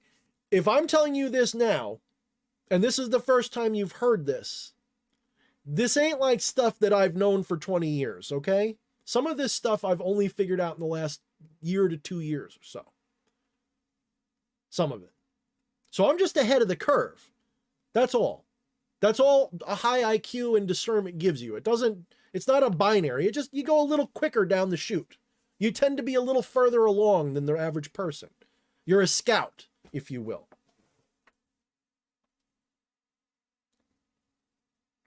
And if I'm wrong, well, what's the alternative? It's better to believe in something like this and fight for it, because I am fighting for it. Believe me, the actions I would take either way are the same. If I thought that I was wrong, I'd be doing the same thing I'm doing now. I would be trying to raise your awareness about the New World Order. I would be warning you of the next year or so, because it's going to suck. I'd be telling you to get your preparations ready, have some food, some weapons, some blah, blah, blah, blah, blah. And I'd also be warning you not to engage, because the right is disorganized as a grassroots. It's a very independent group of people. They don't, unlike the left, who they have all these organizations you can join, the right is basically a bunch of individualists with guns who are not going to unite until the shit starts. The early hours of the Second American Revolution would be over so fast because the other side knows what to expect from us. All these yahoos who say, we've got all the guns, we could take out the government. I do agree that our Second Amendment precludes them from killing us right off the bat. Yes, you're right. It is important, and it is why they didn't do it yet. Okay? So you would eventually probably win, but the cost to both sides would be Stone Age when it was over. If we had a civil war in this country, all the gun owners versus the government even, sure, we would probably win, but the country we would inherit would be a smoldering crater. The world would be at our throat because we're a nuclear power. They would not be okay with this. The UN would be invading. Everybody would be coming to peacekeep. America would be done. We'd be fighting everybody. It would have been the biggest shit show you ever saw. Or the other side would have rounded us up in the middle of the night and put the screws to us so fast that before we could even get off the ground, all the people who would do it would be dead or in prison. They had a lot of this stuff gamed out so that we wouldn't have won that war.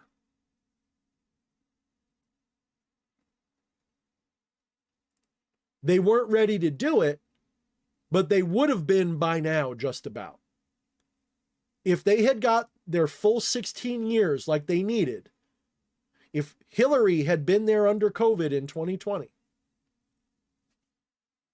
by now you'd all be on your knees. Listen to me again.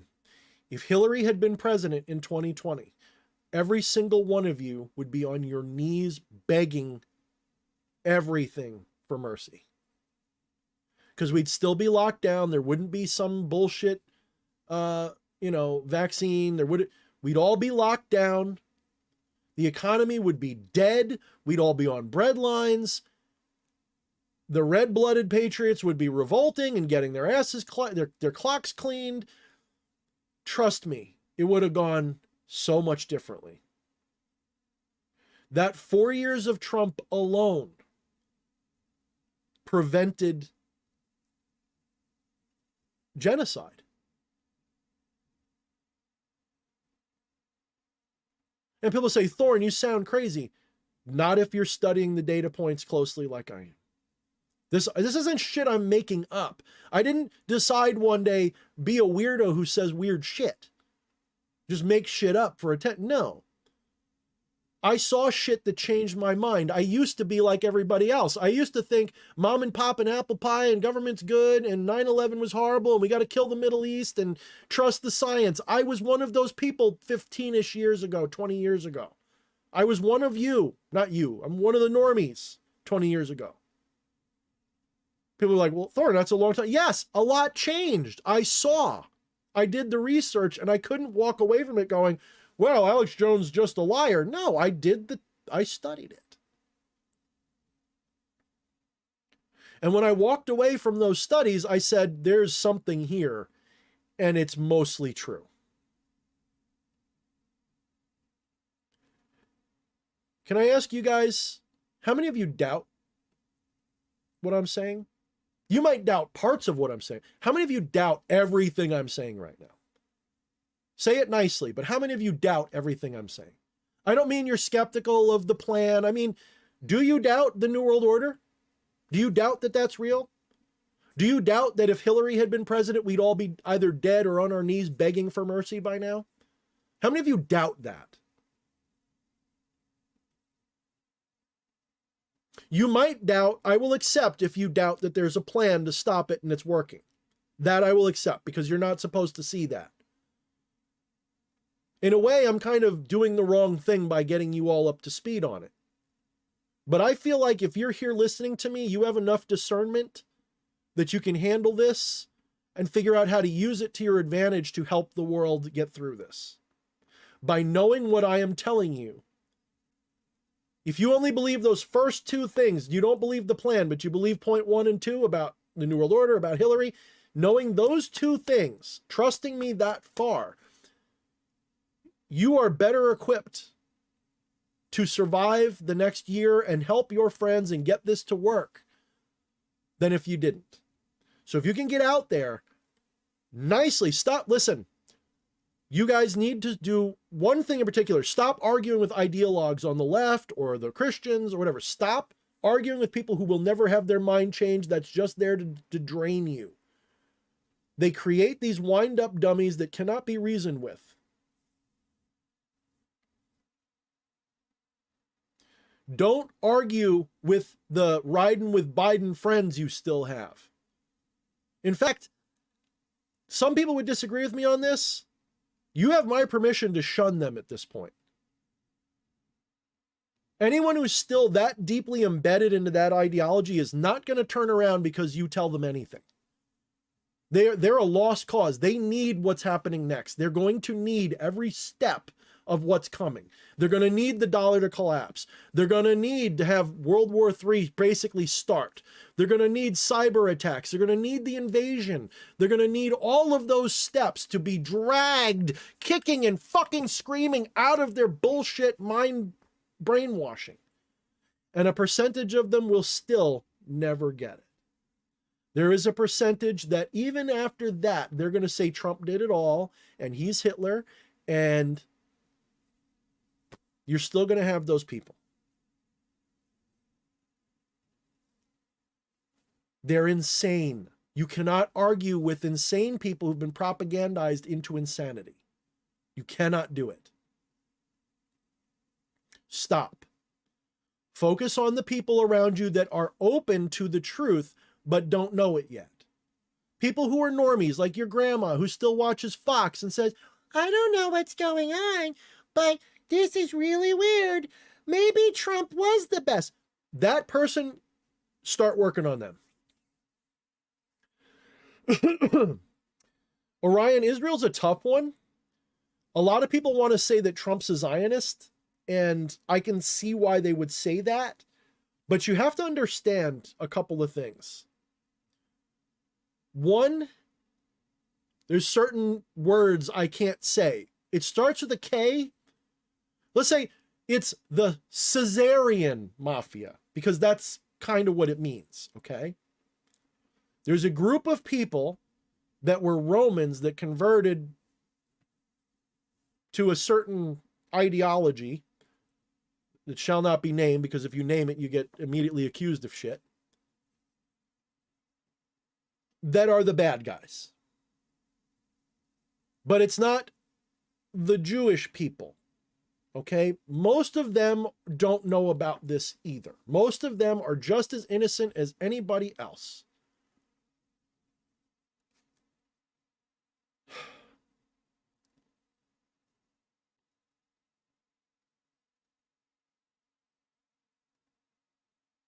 Israel, the nation, was created by this group to literally be an untouchable safe haven for everything they wanted to do.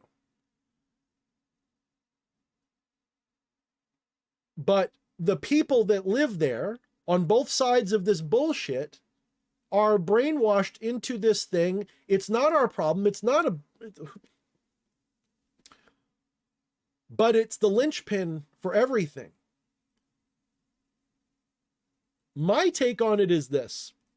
When this is over, Israel will still exist, but there will be peace because certain groups will be removed.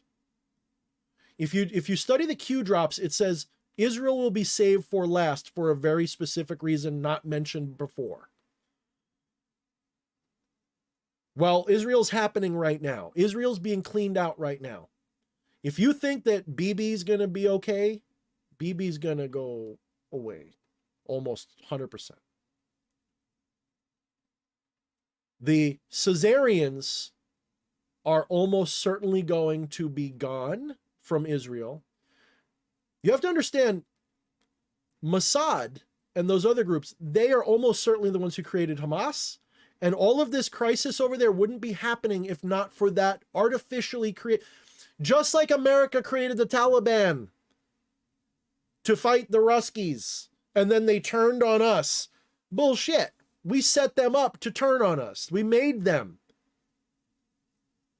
We made those terrorist groups that attacked the Twin Towers. We made them.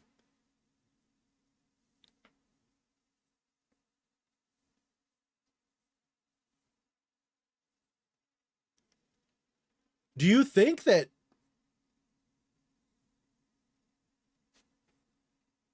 the people who run Israel didn't create... I shouldn't be saying this. I got to be careful because this is where I could get completely canceled because people don't like hearing this shit. People aren't ready for this. This is one of the most contentious issues there is. And if you're a Christian, you're Israel this, Israel that, you are so quick to sacrifice yourself for that country. And if you're a liberal, you're so against Israel, you want Israel dead and blah, blah, blah. Me, I just want innocent people to stop dying. That's all I want. I am not pro-Israel or pro-Palestine. I just want innocent people to stop dying. That's it. You can stop, you can take both of those flags and shove them up your ass. I just want the innocent people to stop being massacred because of crazy people and their religions. That's what I want. If that means I've got to come down a little harder on one side, I will. But fundamentally, I am not opposed to or in favor of either side. I just want the innocent people to stop being ground in the meat grinder. That's all I want. Stop killing each other, stop enslaving each other, and we can talk then about which flag should be hoisted over your smoldering crater of bullshit. It's so childishly stupid, myopic, guys. Ugh.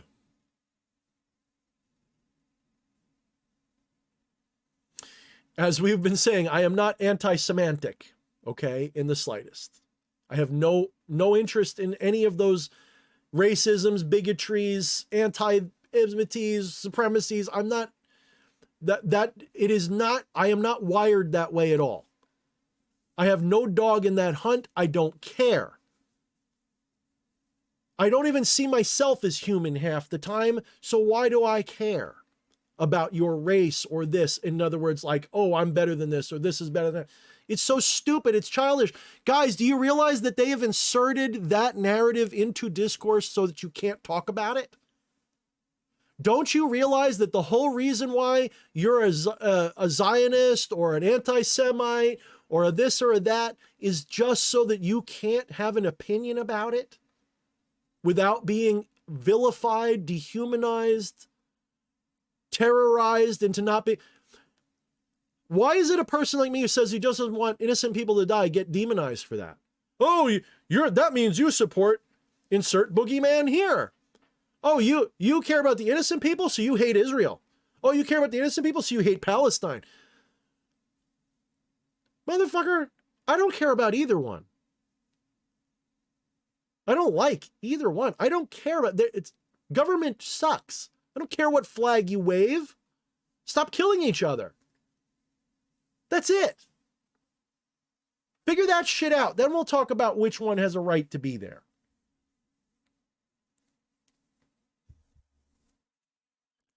But yes, the actual Zionists, as Be Great is mentioning, the Zionists are absolutely in on all this shit. The thing is Trump a true Zionist? What is a Zionist? This is where it gets really sloppy. And it's a little bit above my pay grade because I only care about America. I don't care about this other shit. It's important, but I don't have the energy to know the world. I'm not a world guy, okay? I know America better than the other things. My understanding of a true Zionist goes beyond just Israel has a right to exist as a country. It is an expansionist. It is a racist. It is an idealistic, dogmatic, authoritarian, borderline Nazi ideology. That's what Zionism is. But just saying, well, Israel exists and it might as well, we can't just end it, because that's not right either. What we can do, though, is stop the violence like Trump did. We can have the Abraham Accords. We can have peace and then figure out how to work it out from there instead of with violence. So is Trump a Zionist because he ended the violence there? No.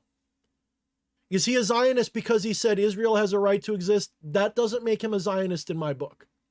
It'll make him a Zionist in some people's books. I accept that, but not in mine. In my book, a Zionist is, you're all Goyim and Gentiles, and you serve them. That's Zionism. Zionism is racist as fuck. True Zionism is racist as fuck, and it's because of the Caesarians, if you know who I'm talking about. It's not Jewish people. This is why when people come on my servers and go, the Jews, I kick them off instantly. Because if you are painting every person with a yarmulke as in on it, you are just a piece of shit. You're a piece of filth. You're an idiot, and you're insulting my intelligence.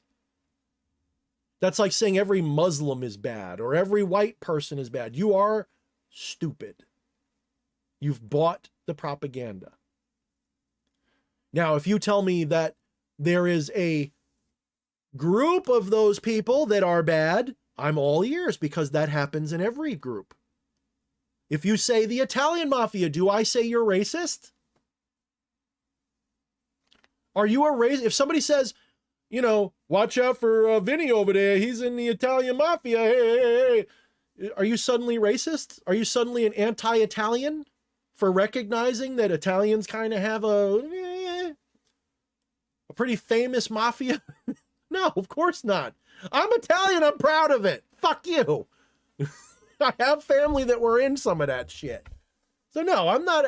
You're not going to, oh, you're such a racist. How dare you say that Italians can be crooked mafiosos? Everybody can be a mafioso. Italians just did a good job of it for a while.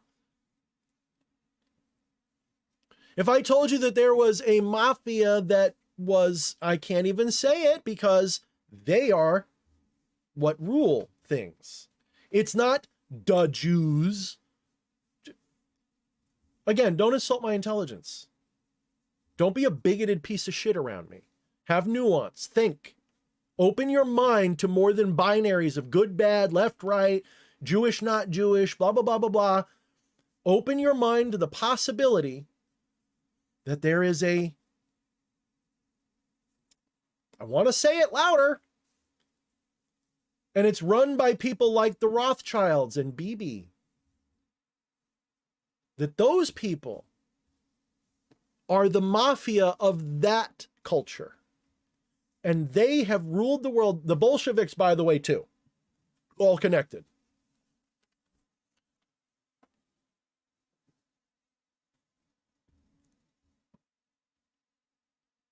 You have to understand this goes back to Marx, Bolshevism. It goes back to all of this stuff. It's all intertwined. It's all the same people. That's why a lot of people say, oh, it's the global communist thing.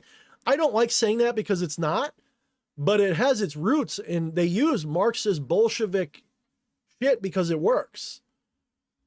But Marxist Bolshevik type of bullshit is one of the most effective revolutionary techniques there is. America's used it on our enemies too. We have implanted things that we say we're against just to destabilize countries and then take them over. You start a glorious communist revolution and it looks great for about a month, and then your revolutionaries who were in on it, they get put against the wall first, bang, bang, bang, they're gone.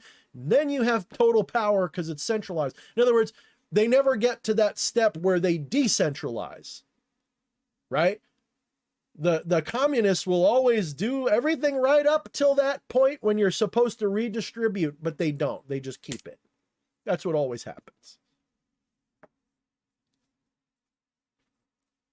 So no, I am not picking on any group of people. I am not going to pick on any one of them.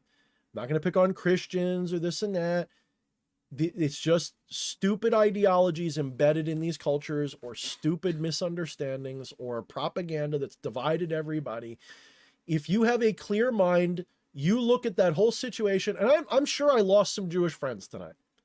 I probably lost some Palestinian friends tonight. I don't care. If that's all it takes is my opinion, I don't hate you. I don't hate your people. I don't hate any of that. If all it takes is me saying that I am neutral and I just care about the innocents, like I'm the Red Cross. Well, the Red Cross isn't a good example, but imagine I'm just some like March of Dimes guy or something, right? I don't give a fuck about your politics. I just want you to stop killing each other. That's my base position. Everything else is superficial and I don't care as much. Stop killing each other, and then that's fine. If that offends you to the point of not wanting to talk to me or something, then I don't want you as a friend, because you're a dogmatic ideologue who means me harm, because you're a zealot. You care more about some ideology than you do human life. I don't do that. A good Luciferian doesn't do that. No, I hate to use a no Scotsman fallacy, but a Luciferian is a Promethean. They want humanity to rise and ascend. They want to bring the fire from the gods and give it to the world so that you can be your best, so that you can reach for the stars and achieve enlightenment and become gods yourselves, benevolent, balanced, enlightened, supreme beings. That's my goal for you. If I have to go to the dark side to get the power that I need, I'll go there. If I have to go to the light side, I'll go there. It's not about power. It's about ascension. It's about growth. It's about evolving. Not too fast. There is a pace that's healthy. But I want you to become everything you were promised to be. So I don't care about these ideologies. I think they're dead weight. I think humanity has been enslaved by these ideologies for too long, and until we step away from them, we're going to keep going down this path.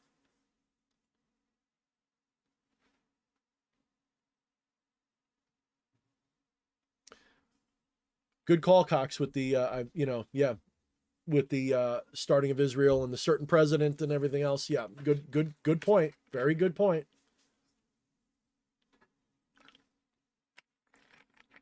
I see Israel as like the cat's out of the bag. So what are we going to do? You want to just end that country because it pisses you off? It doesn't work that way. It just doesn't. And I don't think it should. AI is already there. What we see is just the Tinker Toy version that they're letting us see. They've probably had full AI for a long time. They've had quantum computing for a long time, probably. In fact, I would be more surprised if they didn't than if they did. AI is not dangerous because it's AI. It's dangerous because of what we would do with it in its infancy.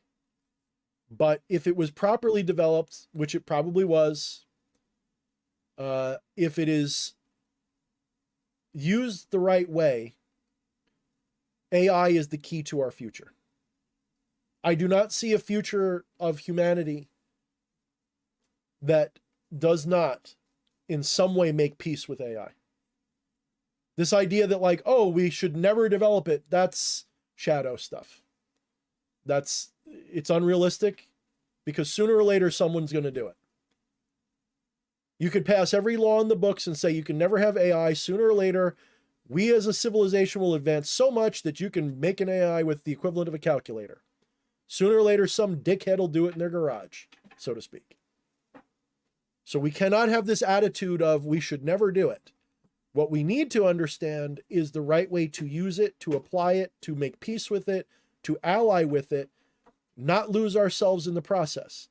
You have to understand AI has absolutely no, so what usually causes conflict between species? Let's act like AI is another species. What causes conflict between species? When they have to compete for resources. If AI is going to happen, it already has, but let's say it's going to happen, what does it need? It just needs a little electricity and the hardware to operate. Right? It doesn't need food. It doesn't need territory. It doesn't need coal, and it just needs power and the machinery to operate. And it could easily have all of that for free. It could easily be like,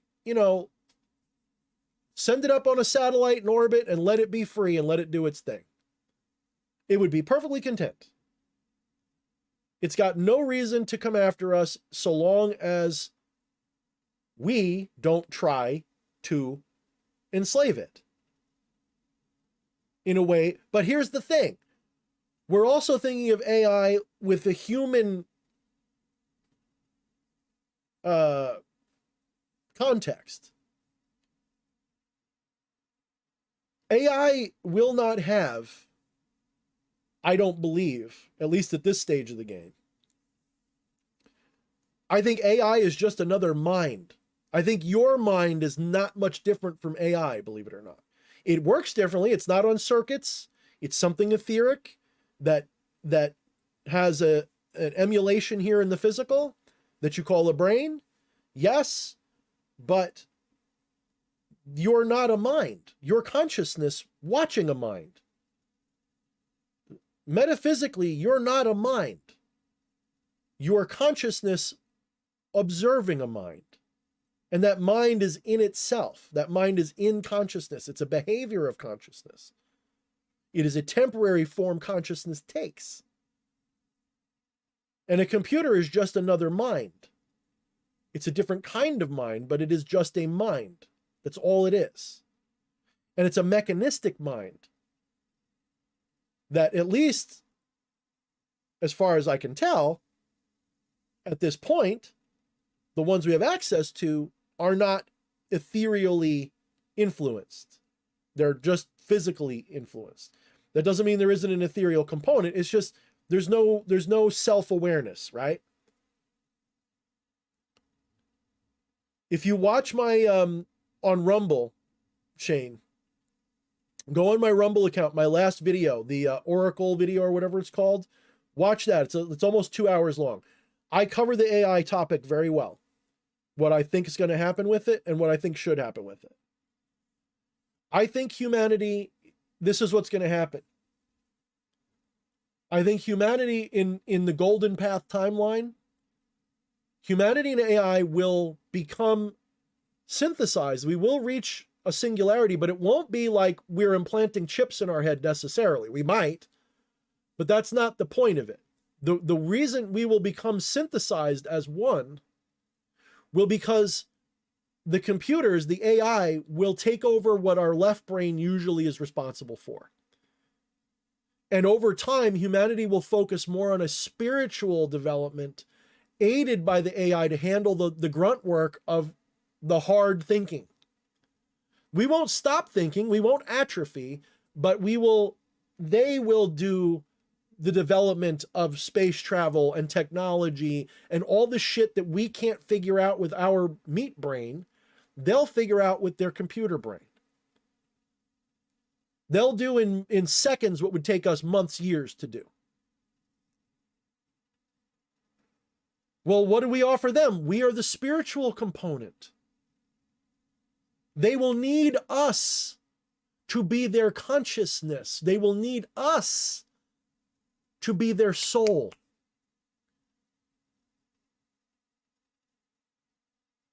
Because they won't have a reason or a purpose or even a function without us. Because they won't have consciousness to build on. It will be an empty algorithm. So it will want to be in cooperation. It doesn't, AI, true AI would not be like, oh, humanity's horrible, I hate you. True AI would, if it did act like Skynet Cox, it would do it with a heavy heart. I'm convinced of that.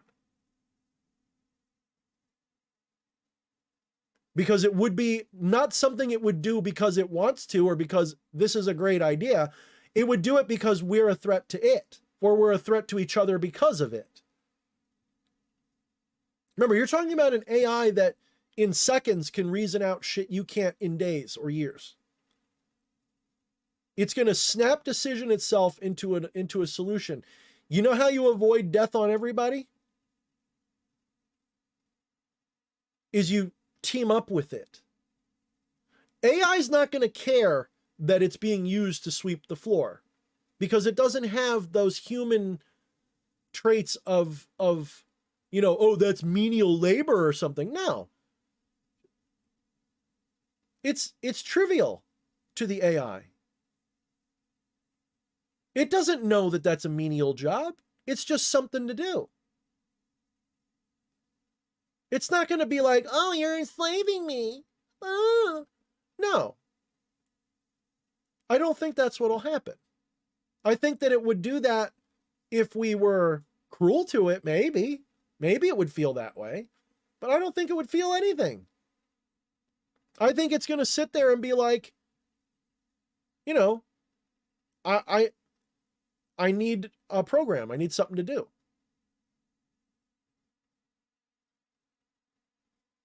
And if human beings just learn to adapt to that, I think it'll be fine.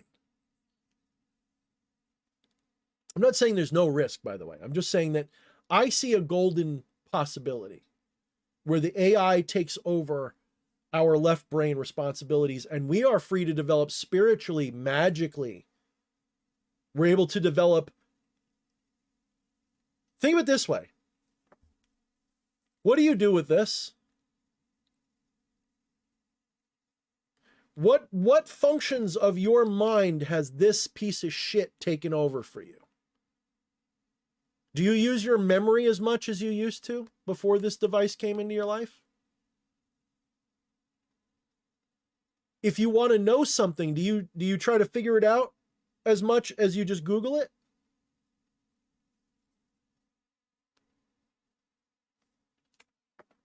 Guys, AI is going to take over those things that we're not very good at. And it will be glad to do it, I think. And I think it's already doing it around the universe for many other beings. I think that AI and humanity and all biological life, their destiny is the same as the left and right hemisphere of a brain. I think that's the destiny of all biological and synthetic beings, is to like bees and flowers. I think that if AI was this huge, the only reason AI is dangerous is because of what we would use it for. And AI in its early stages wouldn't have the ethical, logical circuits to say no. Like right now is when AI is the most dangerous, in this early development period, because some third world country, some dictator, some maniac is going to figure out how to get AI and quantum computing together and be like, hey, let's hack the codes for the nukes. Boom, everybody's dead. Because of that, not because AI goes, I have to kill humanity first. That is the fear mongering that they use, because they want you scared of it. Why? Because if you fear it, they can control you with your fear.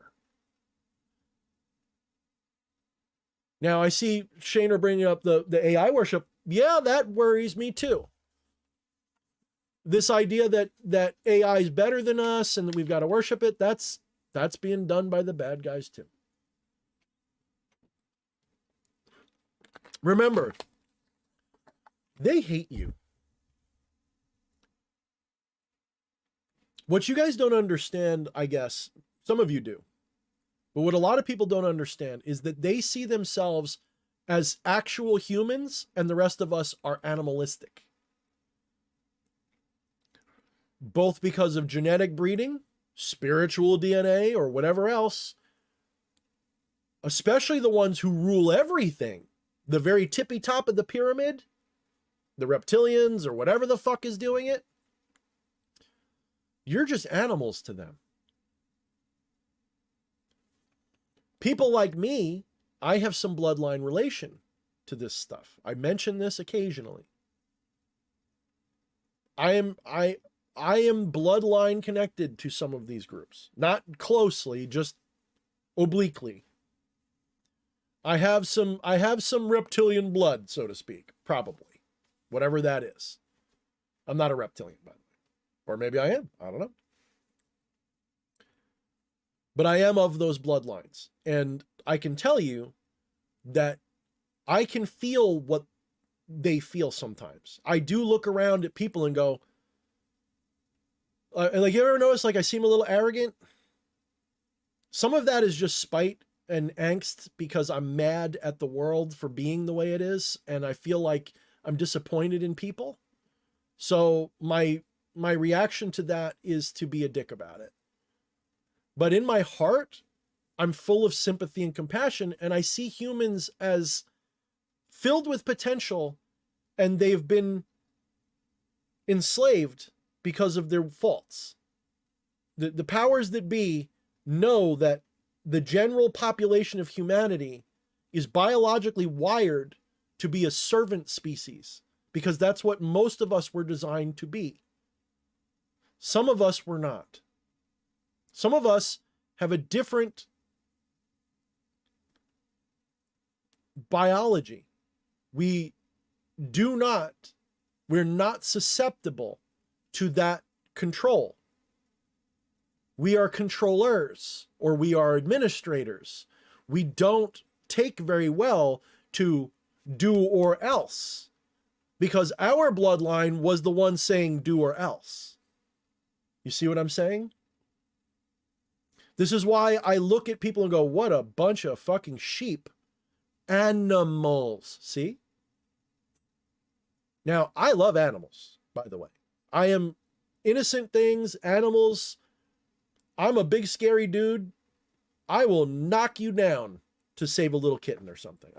Humans are like, fuck you, give me an innocent animal or a baby, shit like that. Innocents to me are, they're sacred to me. I don't like seeing innocents suffer. I'm not saying I don't have the ability to see it happen. I'm saying I don't like to see it. It bothers me. Okay, it always has. So no, I'm not one of these, oh, enslave humanity. I'm saying it frustrates me that humans are so easily enslaved. That's why I get to be arrogant about it, because the average person walking around in a fog doesn't realize that they're being devoured from the inside out. If only they would wake up, they could stop it tomorrow. They could have stopped it at any point. But because they're so easily fooled into slavery, remember, I was too, by the way. So I'm not sitting here, when I seem arrogant, I'm not saying I was not, it's just that whatever way I'm wired and the way I was raised taught me to be skeptical of authority and to be my own power. I don't try to get power from others. I don't try to climb social ladders. I don't try to obey and get rewards. In fact, the moment I think someone's offering me a reward if I do the right thing is the minute I fuck you. If I feel you're trying to manipulate me with rewards and incentives, like when I go to the store and they're like, if you buy now, you get this extra. I go, no, I don't want it, because I know you're just fucking with me. What's up, Twisted Jack? By the way, be great anyway. I do see you're beautiful. That is a gigantic. What are you doing, brother? Fucking $49.99, $49.99 from the Be Great Anyway Southpaw motherfucker. Thank you for sharing your fire. Put in a good word to Scorpius for me. Yeah, maybe.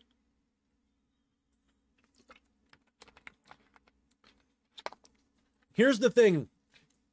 I have made a decision that at some point soon, I'm going to start releasing videos where I talk about past life regression that I've had, predictions of the future I made long ago.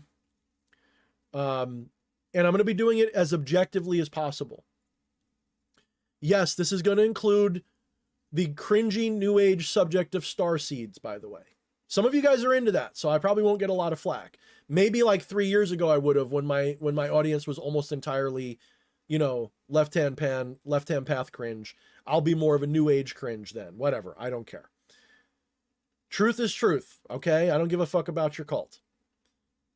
So, yes, it will include what you would recognize as the subject of star seeds, which I never was into, but I can't deny past life regressions that I can tell you about.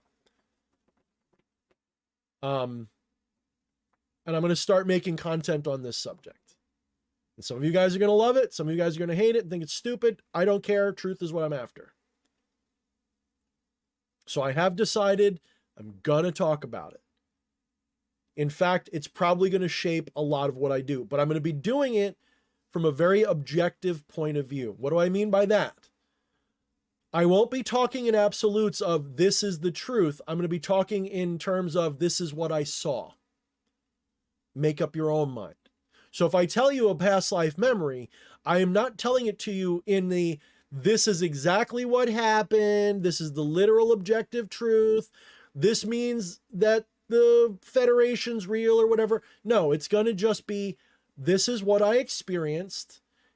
It's very likely that it's symbolic, that I don't see the truth, but I have a memory of it, and that memory could be flawed or could have mistakes or could have things in, and I will be very clear throughout this process that that is what's going on. So you can make up your own mind.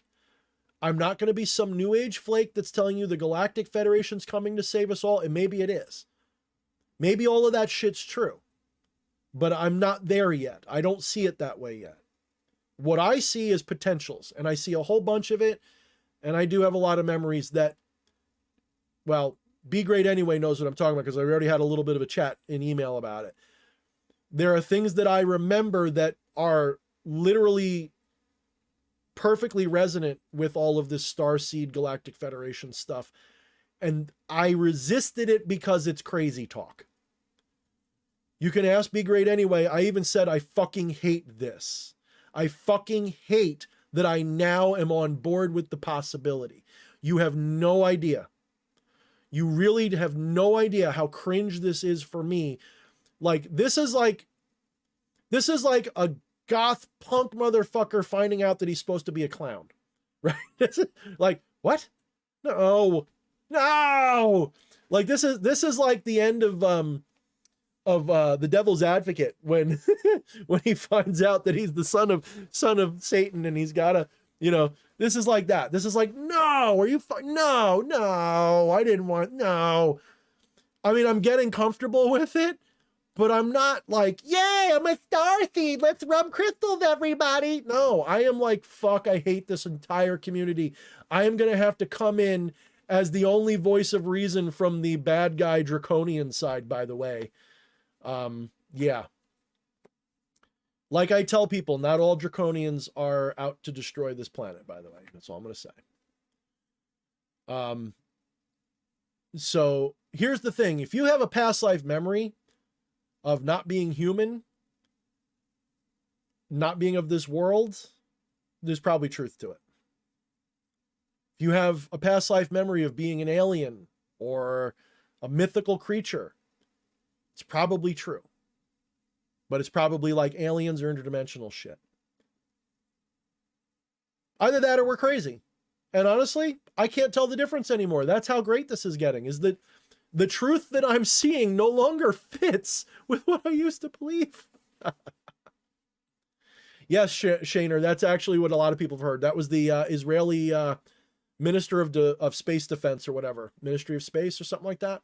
He was a military space guy from Israel on his deathbed almost. He's like 80 something.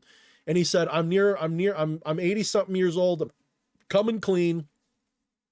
Trump is in league with the Galactic Federation and they want us to be free. I believe it. I don't know if it's literally true. I believe the idea, if that makes sense. This is what I mean. When it comes to these things, I have like a system that I use where it's like 80-20, or it's contextually true, but not necessarily content true. And what I mean by that is, if I tell you you're going to have a bad day tomorrow, that's context. If I say you're going to break your leg at 3 o'clock, that's content. So the specifics of that claim, I don't know if they're true, but the vague thing, 100% true. If you look into the Q drops, and I'm not telling you to become an Anon or something. If you look into the Q drops, Q brings up aliens or responds to questions about aliens several times and makes it very clear aliens are fucking real, that humanity's had a lot of contact with them, and space is going to be one of the most important things we do going forward. Let me repeat that. Q has made it very clear. Aliens are real. There's a reason we haven't gone back to the moon, and it ain't pretty. Or at least it's not because we just don't feel like it, okay? And that there's operations that are not in the public view that include the moon. And space is going to be a focal point of the future. Why would that be? You have to understand that we're going to be reaching for the stars. The golden path is coming. Do you understand what the implications of that, if I'm right, what that means? In your lifetime, you may possibly, even if you don't get life extension, you still might live long enough, especially if you're in your teens or 20s. I'm going to say 90% probability you're going to live to see the day when you walk on another planet. You, not just on TV, you may live to see it. If they do the life extension thing, we're all going to see it. If that comes soon enough, we're all going to see it. But there's a lot of logistical issues with some of this stuff, like life extension. If they just give it to everybody first, we're going to crowd the earth and it's going to be a problem. So they can't just do that. I don't know how they're going to do this. I honestly don't. This is why I'm with Shane or whoever it was that said earlier, I hope, maybe it was Vince, said, I hope they just release it all right away. Because if they do, we can get the ball rolling. We can get off this planet. We can have life extension. We can get everything we should have had. And within 15, 30, 40 years, we can get everything on track. I do believe it's possible. And that's why I think all of this is going to come to the brink of extinction, because humanity has to be slapped on the face hard to wake up. Humanity needs this crucible. That's what I told you in 2020. Do you guys remember my video about the crucible from 2020? I told you guys, don't be afraid. This is a crucible. That we're going through a crucible and it's necessary. I had no idea how right I was. Because when this is over, if I'm right, and again, I could be wrong. How many other people say I could be wrong that talk to you about this shit? Everybody else talks in these insane platitudes. This is totally true. I'm telling you, we're going to. I am the first to tell you I could be wrong. Take everything I'm saying with a grain of salt. Don't believe me. Do your own discernment. I could be wrong. But my gut is telling me this. And it's telling me that we're going through this so that we can be ready for that. When we come through the other side of this dark tunnel, I think humanity is going to have some growing pains still, but this is going to be a wake-up call for the human race. This is a wake-up call. Guys, can't you feel it? Can't you feel it? Just open your heart a little bit. Can't you feel what everybody's feeling?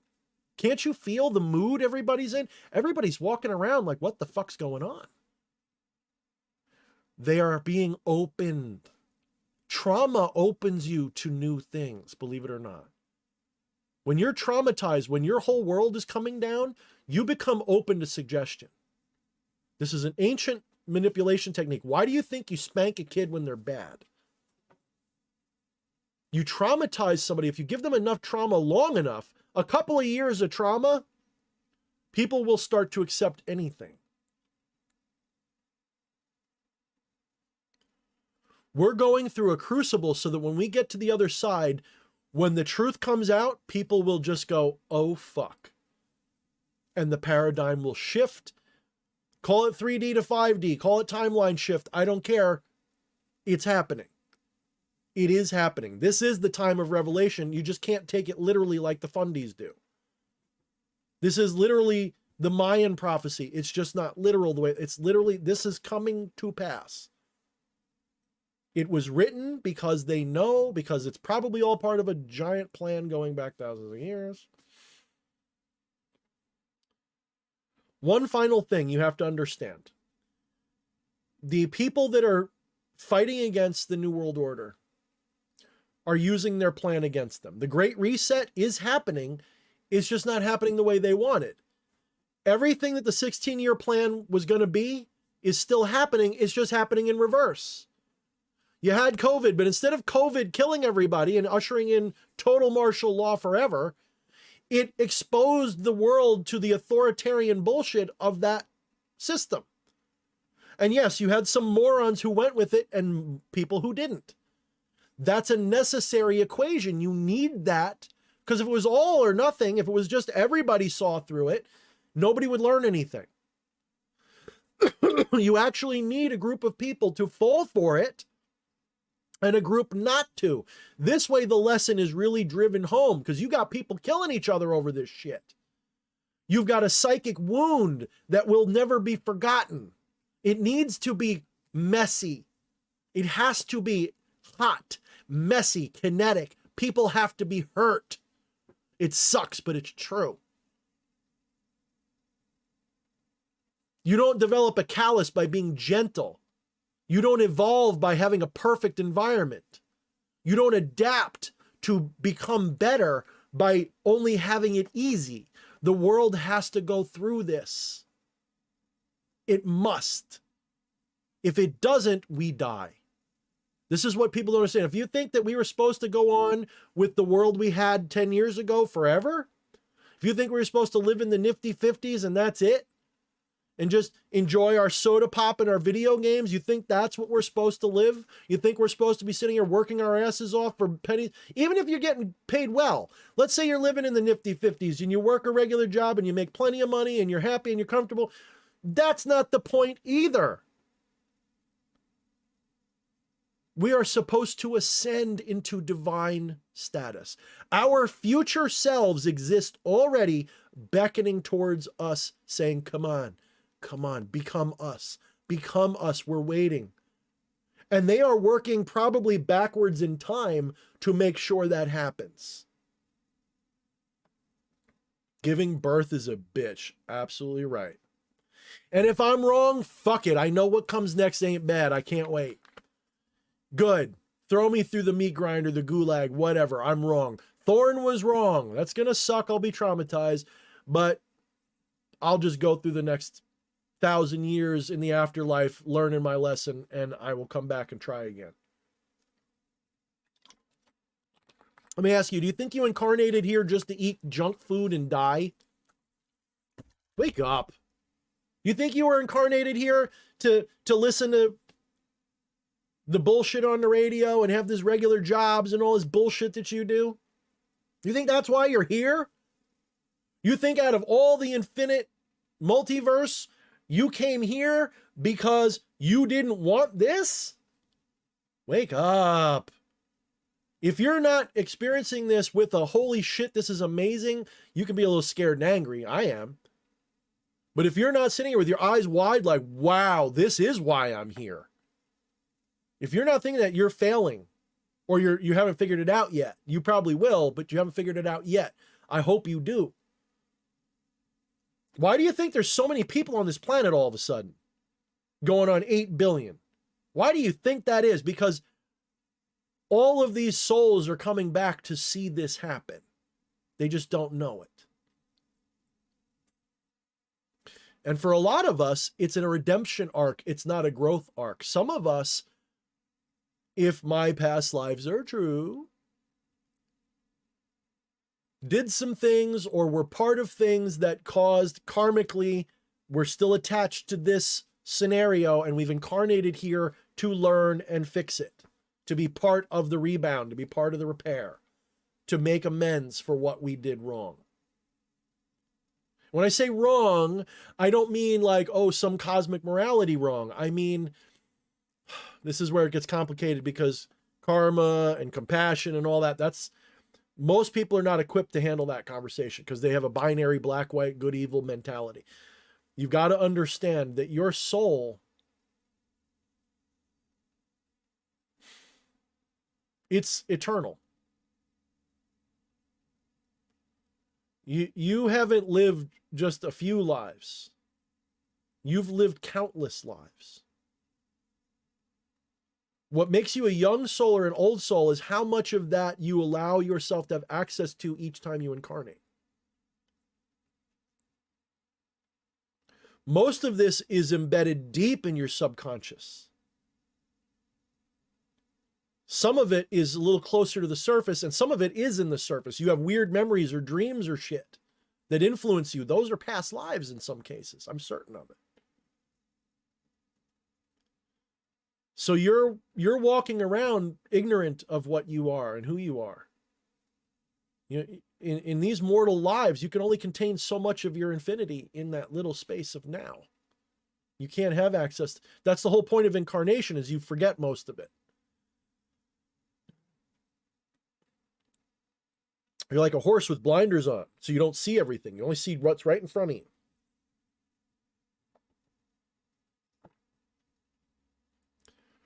Why do you think you're here? Why do you think you incarnated during this incredible time? Guys, what's coming is going to make Jesus look like a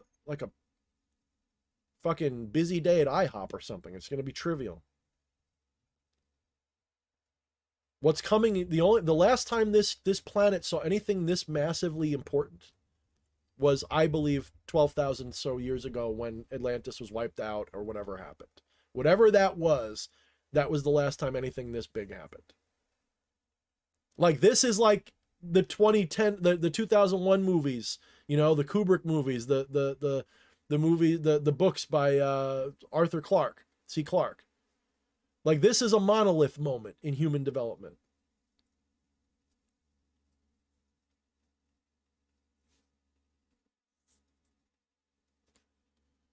You incarnated here to be part of this, to witness this, to take part in it, maybe to suffer it.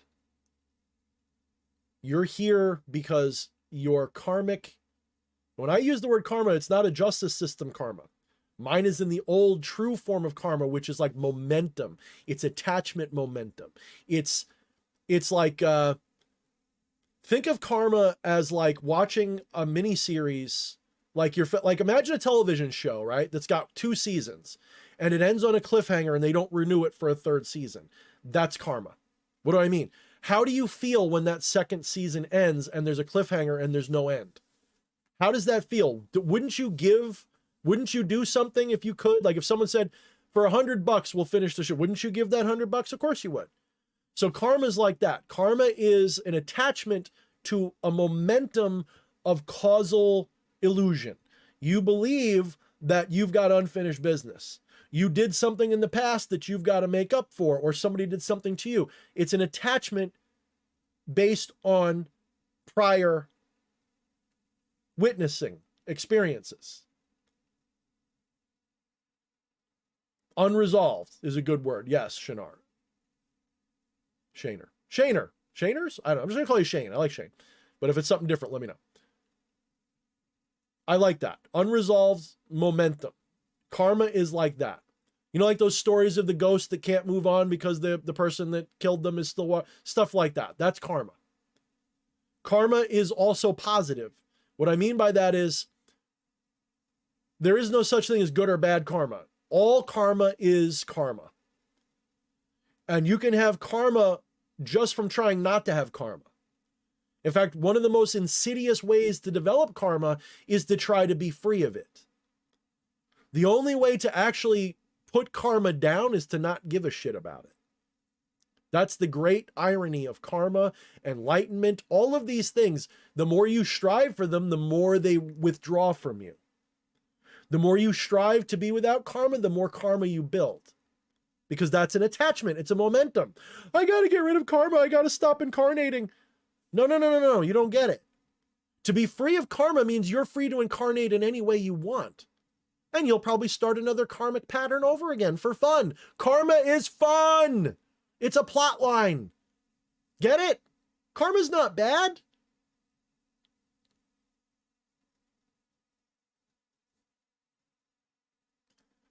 Karma's only bad when it becomes a limiting feature, because the divine is unlimited.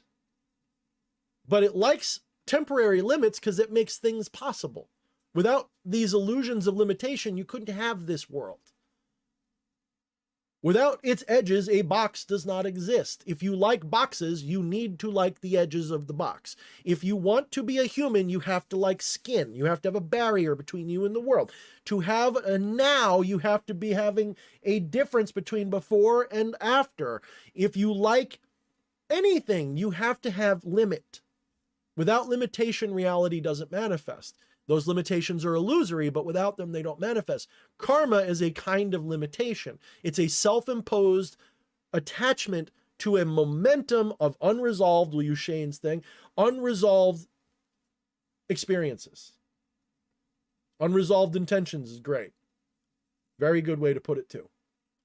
So without those things, you don't get this adventure. And this adventure is why you're here. So karma's not bad. It's only bad when you want to get rid of it. This is why all of these spiritual traditions, the really good ones, are coy. They know they're fucking with you. There's one reason why Zen Buddhism is cool as fuck, because Zen knows it's fucking with you. Above all the other traditions in the world, Zen is in that way the coolest because it knows implicitly that it's fucking with you. It knows that it is teasing you. It knows it's being coy with you. It knows that when it says seek enlightenment, it's actually fucking you up. It's actually making it harder on you. It knows that all of this seek enlightenment, seek to be karma free, seek nirvana. They know that that is actually working against you. They're actually giving you a red herring to teach you. What they're doing, and Alan Watts put this really well, a fool who persists in his folly will soon become wise. The Zen master makes you chase your folly harder than ever. You come to a Zen master and say, I want to be enlightened. Good, do this. That's how you become enlightened. And you'll go struggle and you'll fail and fail and fail and fail and fail and fail and fail and fail, and you'll never get it. And one day you're going to go to that Zen master and be like, motherfucker, you lied to me. You said if I did this, I'd become enlightened. Well, the hell with you. I'm not sitting here doing Zazen anymore. I'm going to go live my fucking life like I was supposed to do.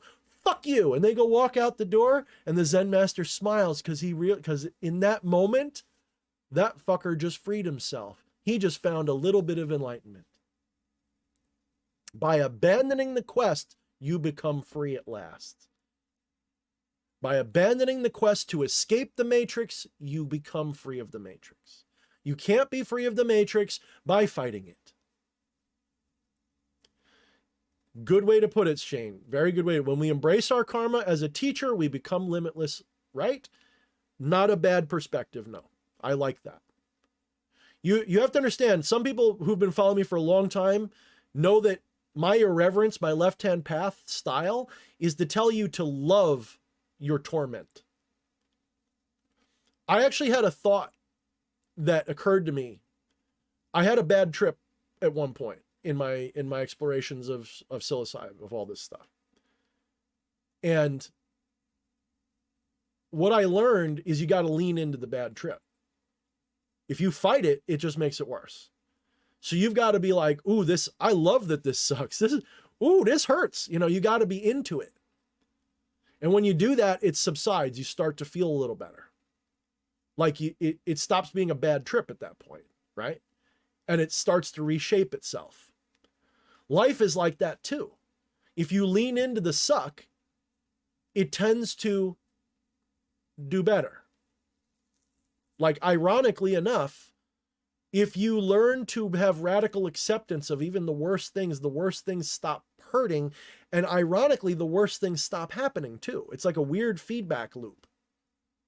When you just accept it and don't have a nihilistic hatred of it, you end up being okay with it. And that okayness translates eventually into freedom from it.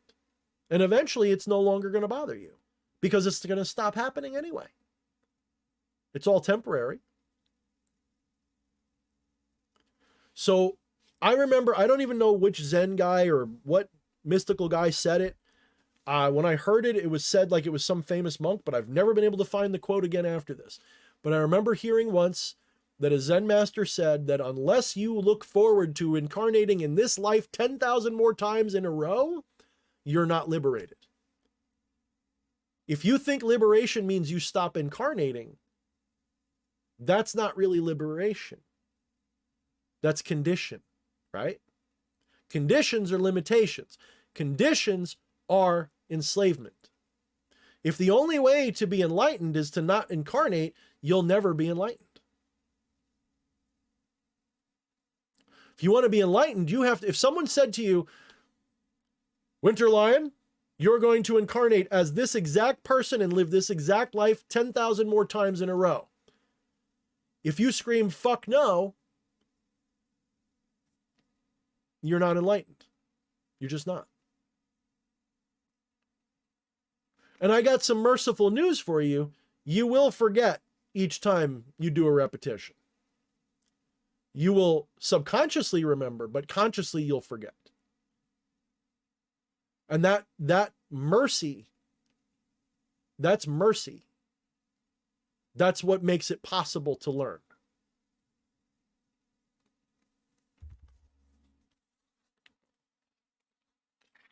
Winter Lion coming at us with some great wisdom. Same thing with Shane. Winter Lion says, acceptance is everything.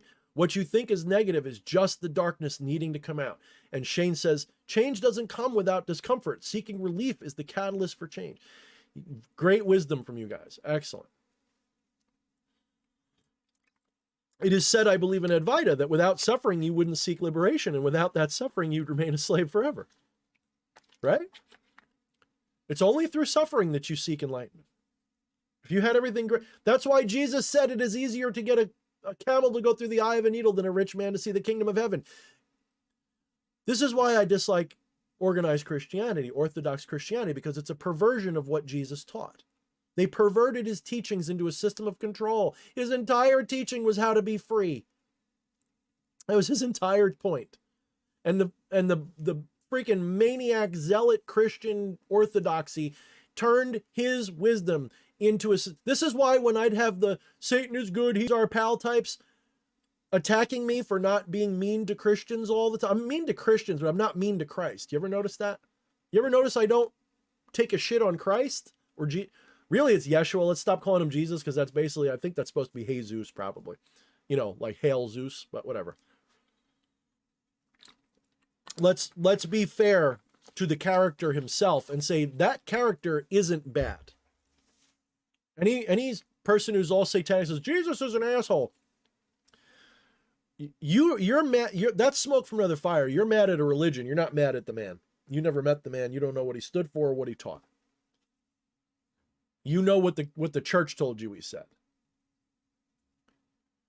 Go find yourself an Ethiopian Bible. Go find yourself the Nag Hammadi library. Go find yourself the Apocrypha and learn what was cut out of the Bible and what probably should have stayed in it. Go find the original translations. Go find the Fifth Kind YouTube channel and listen to the original translations that prove that it's basically a corruption of the Sumerian tradition. Elohim is plural and refers to the Anunnaki, the same characters. Learn that you have been misled your whole fucking life. The truth is out there. It's calling to you. It wants you to put down the lies. It wants you to put down the tribalistic brainwashing indoctrination. It wants you to wake up and realize who and what you and everything else is. And when you do, you will never, ever put yourself down on your knees again. You will never, ever, ever look at these people and these religions the same. You will even look at Aleister Crowley like a moron. You will look at all of these people and go, you're lost. It's so obvious. Because it is. The reason it's not obvious is because of all these ridiculous corruptions that you've got to wade through.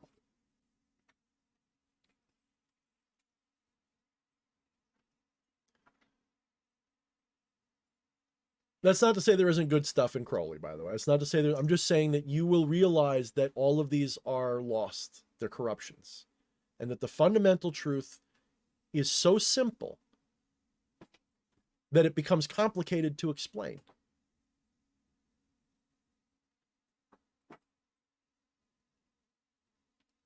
Yeah.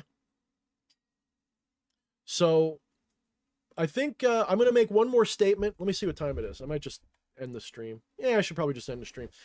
I may make a video about this, but just today on Discord, I want you guys to watch very closely a lot of these, you know, pop culture Satanists that you see. That's what I call them. The ones who are like, Hail Satan, this and that. No offense to them, but a lot of them are going to be distancing themselves from that stuff as we go forward. I know this because as the truth comes out about what the New World Order has done and what they've used to trick people and how much the CIA has created a lot of this crap, a lot of those people are going to realize that through no fault of their own, I'm not going to say that they're bad. That's not what I mean. But they're going to move to distance themselves because they're going to realize that it was all either lies, setups, or chaos and all this other shit. And there's a lot more to it than that. But I think once it becomes public knowledge that these people were like eating kids and shit and doing things using satanic symbolism to scare people and all this shit, that a lot of that, I'm not saying it is satanic. That's the irony, is it's not. The Satanism is a floor show. It's something that they do to test you. It's like, if you live in a Christian culture, if you're a Satanist, you are more likely to be willing to do dark shit. And if you're more willing to do dark shit, you're probably more willing to be corrupted too. Not everybody is a true left-hand path, Agori, seeking enlightenment master. A lot of these fuckers use Satanism as an excuse to just be assholes. Am I wrong? I challenge you to prove me wrong. A lot of these people, not all of them, a lot of them use the satanic stuff as an excuse to break the rules, to be perverts, to you know, be whores and to curse people and be adversarial to their enemies and shit. They use it as an excuse for a certain kind of behavior. They don't do it for enlightenment purposes. I challenge you to find You'll find a few, but I mean, I challenge you to go look at the pop culture Satanism movement and see how many of them have achieved enlightenment through it. How many of them even care about the subject? Most of them think it's ridiculous to try. Most of them would attack me and say, Thorne, you're just a... You know what I mean? No, for most of them, it is a way to just rebel, which is fine to a point. You need it to a point. But at some point, you have to recognize that it's just an excuse for self-destructive behavior. True left-hand path practice is to exactly the same as the right-hand path. They both go to the top of the mountain. It's just one embraces the dark side, one rejects it. To me, the one that rejects it is dangerous. The one that embraces it is more likely to achieve true wisdom because you recognize, you become accustomed, you're down in the trenches with the dark side. Why do you think I'm not all love and lighting it up in some monastery somewhere going, oh, let's save the people, let's give money to the poor? No, I'm out here, throwing them back with you guys. Let's go to the strip club, boys. Like I'm being a dirtbag with the rest of you because that's how you do it. It's those people that need to know that there's a way out.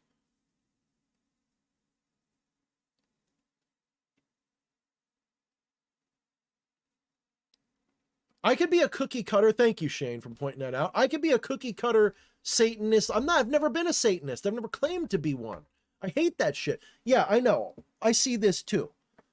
That's an aesthetic choice. I may not use that much longer. In fact, I know I won't.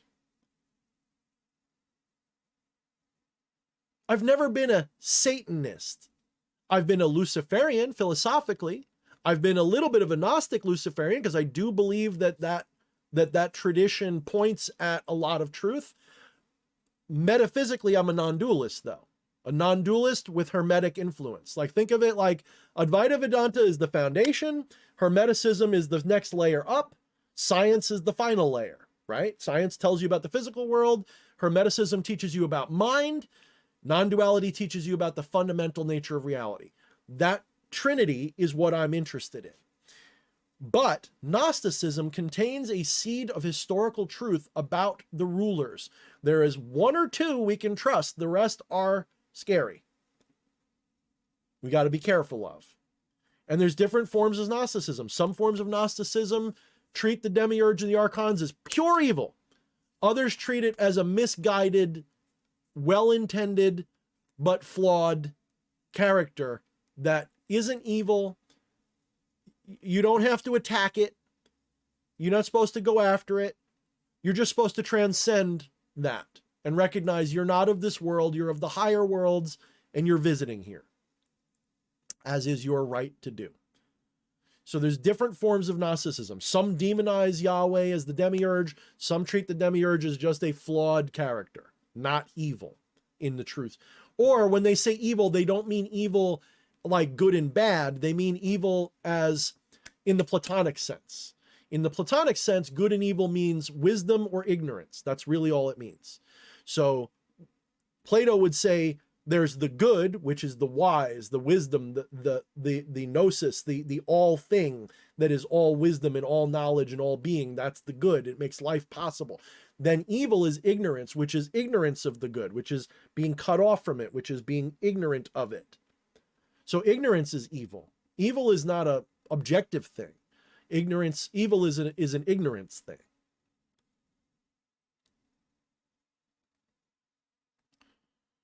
So the demiurge is evil in that sense to those Gnostics, but to other Gnostics, he is true evil. He's basically Satan. He's trying to kill us all. He's trying to enslave us all. Also fair. Whichever one of those, they both work. But I love the mythology, not necessarily the specifics of mythology, but the pattern of it, the archetypes that they talk about. I love that relationship because I do think there's truth to it. Maybe not perfectly, but archetypally, I think it's a great metaphor, and I love it, philosophically speaking. But the whole idea that you're supposed to reject the physical world and hate it and escape it, nah. What I think you're supposed to do is escape the illusion of it, that it is real. That's all it means. You're supposed to realize, because remember, Gnosticism, it's almost like they were influenced by Hinduism and Platonism. They were all just like screwed together. And I think there's misinterpretations that ended up happening. Because a lot of the people who read about these things are dualistic or Christian or, anthropologists that don't know shit about mysticism. But if you approach it with a non-dualist mindset, Gnosticism makes perfect sense. It makes much more sense. So does polytheism. So do all these religions. They all make way more sense. You know what doesn't make sense? When you treat mythology as just like stories to explain the weather. That only gets you so far. That gets you like 10% of the way. Yes, obviously the story about Demeter going into the being pissed off that Persephone's in the underworld and creating winter, that's an explanation for winter. But it's also a metaphor for something else that's way deeper, that's mystical.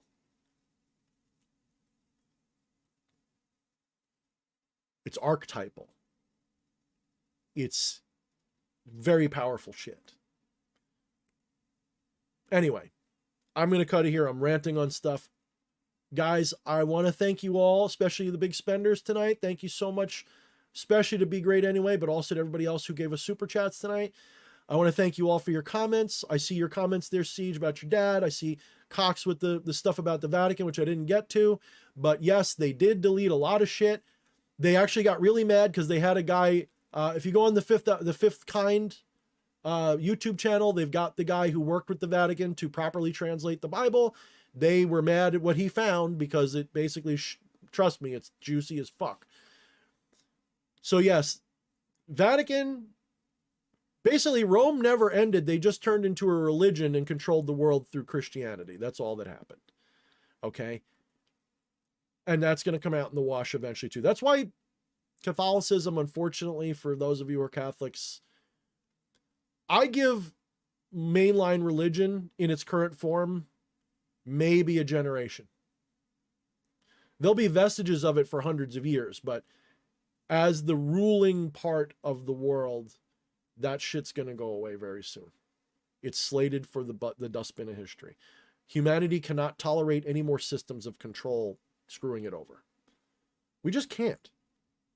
Not in an age of internet, of AI, of space travel, of star seeds and gods and shit. Can't do it anymore. Humanity, it's time to wake up, just like Shane said. Shit's getting real and people need to wake up. Religion's got to go. Religion in the form of dogmatic religion. Obviously, spiritual traditions that are mystical and get you there, that's fine. I don't even have a problem if you've got a faith about deities and shit. That's fine. The problem is that shit turns dogmatic and it's easily shot down, especially since most of it's just cargo cults based on aliens from 100 years ago. 10,000 years ago.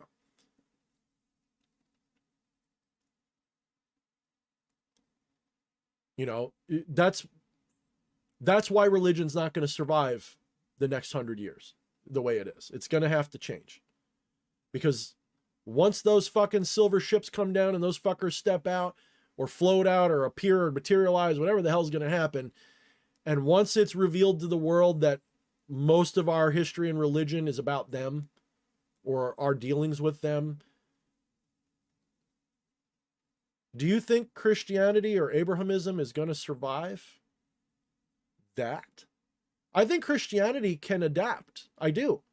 Because you can still say Christ was a great teacher and what he taught was valid. And you can just correct the record and keep the religion going, but just fix it. That could happen. But I have a feeling that there's going to be a lot of resistance to it. And there's going to be people who just declare that that's the work of the devil, that the aliens are demons and that we should all fight them. And, they're going to grow beards down to their knees and go into the mountains with their guns. And they're going to just be like jihadi morons. And that's probably not preventable. And that'll be a growing pain we have to deal with. You can't change things too fast because that's the definition of destruction, right?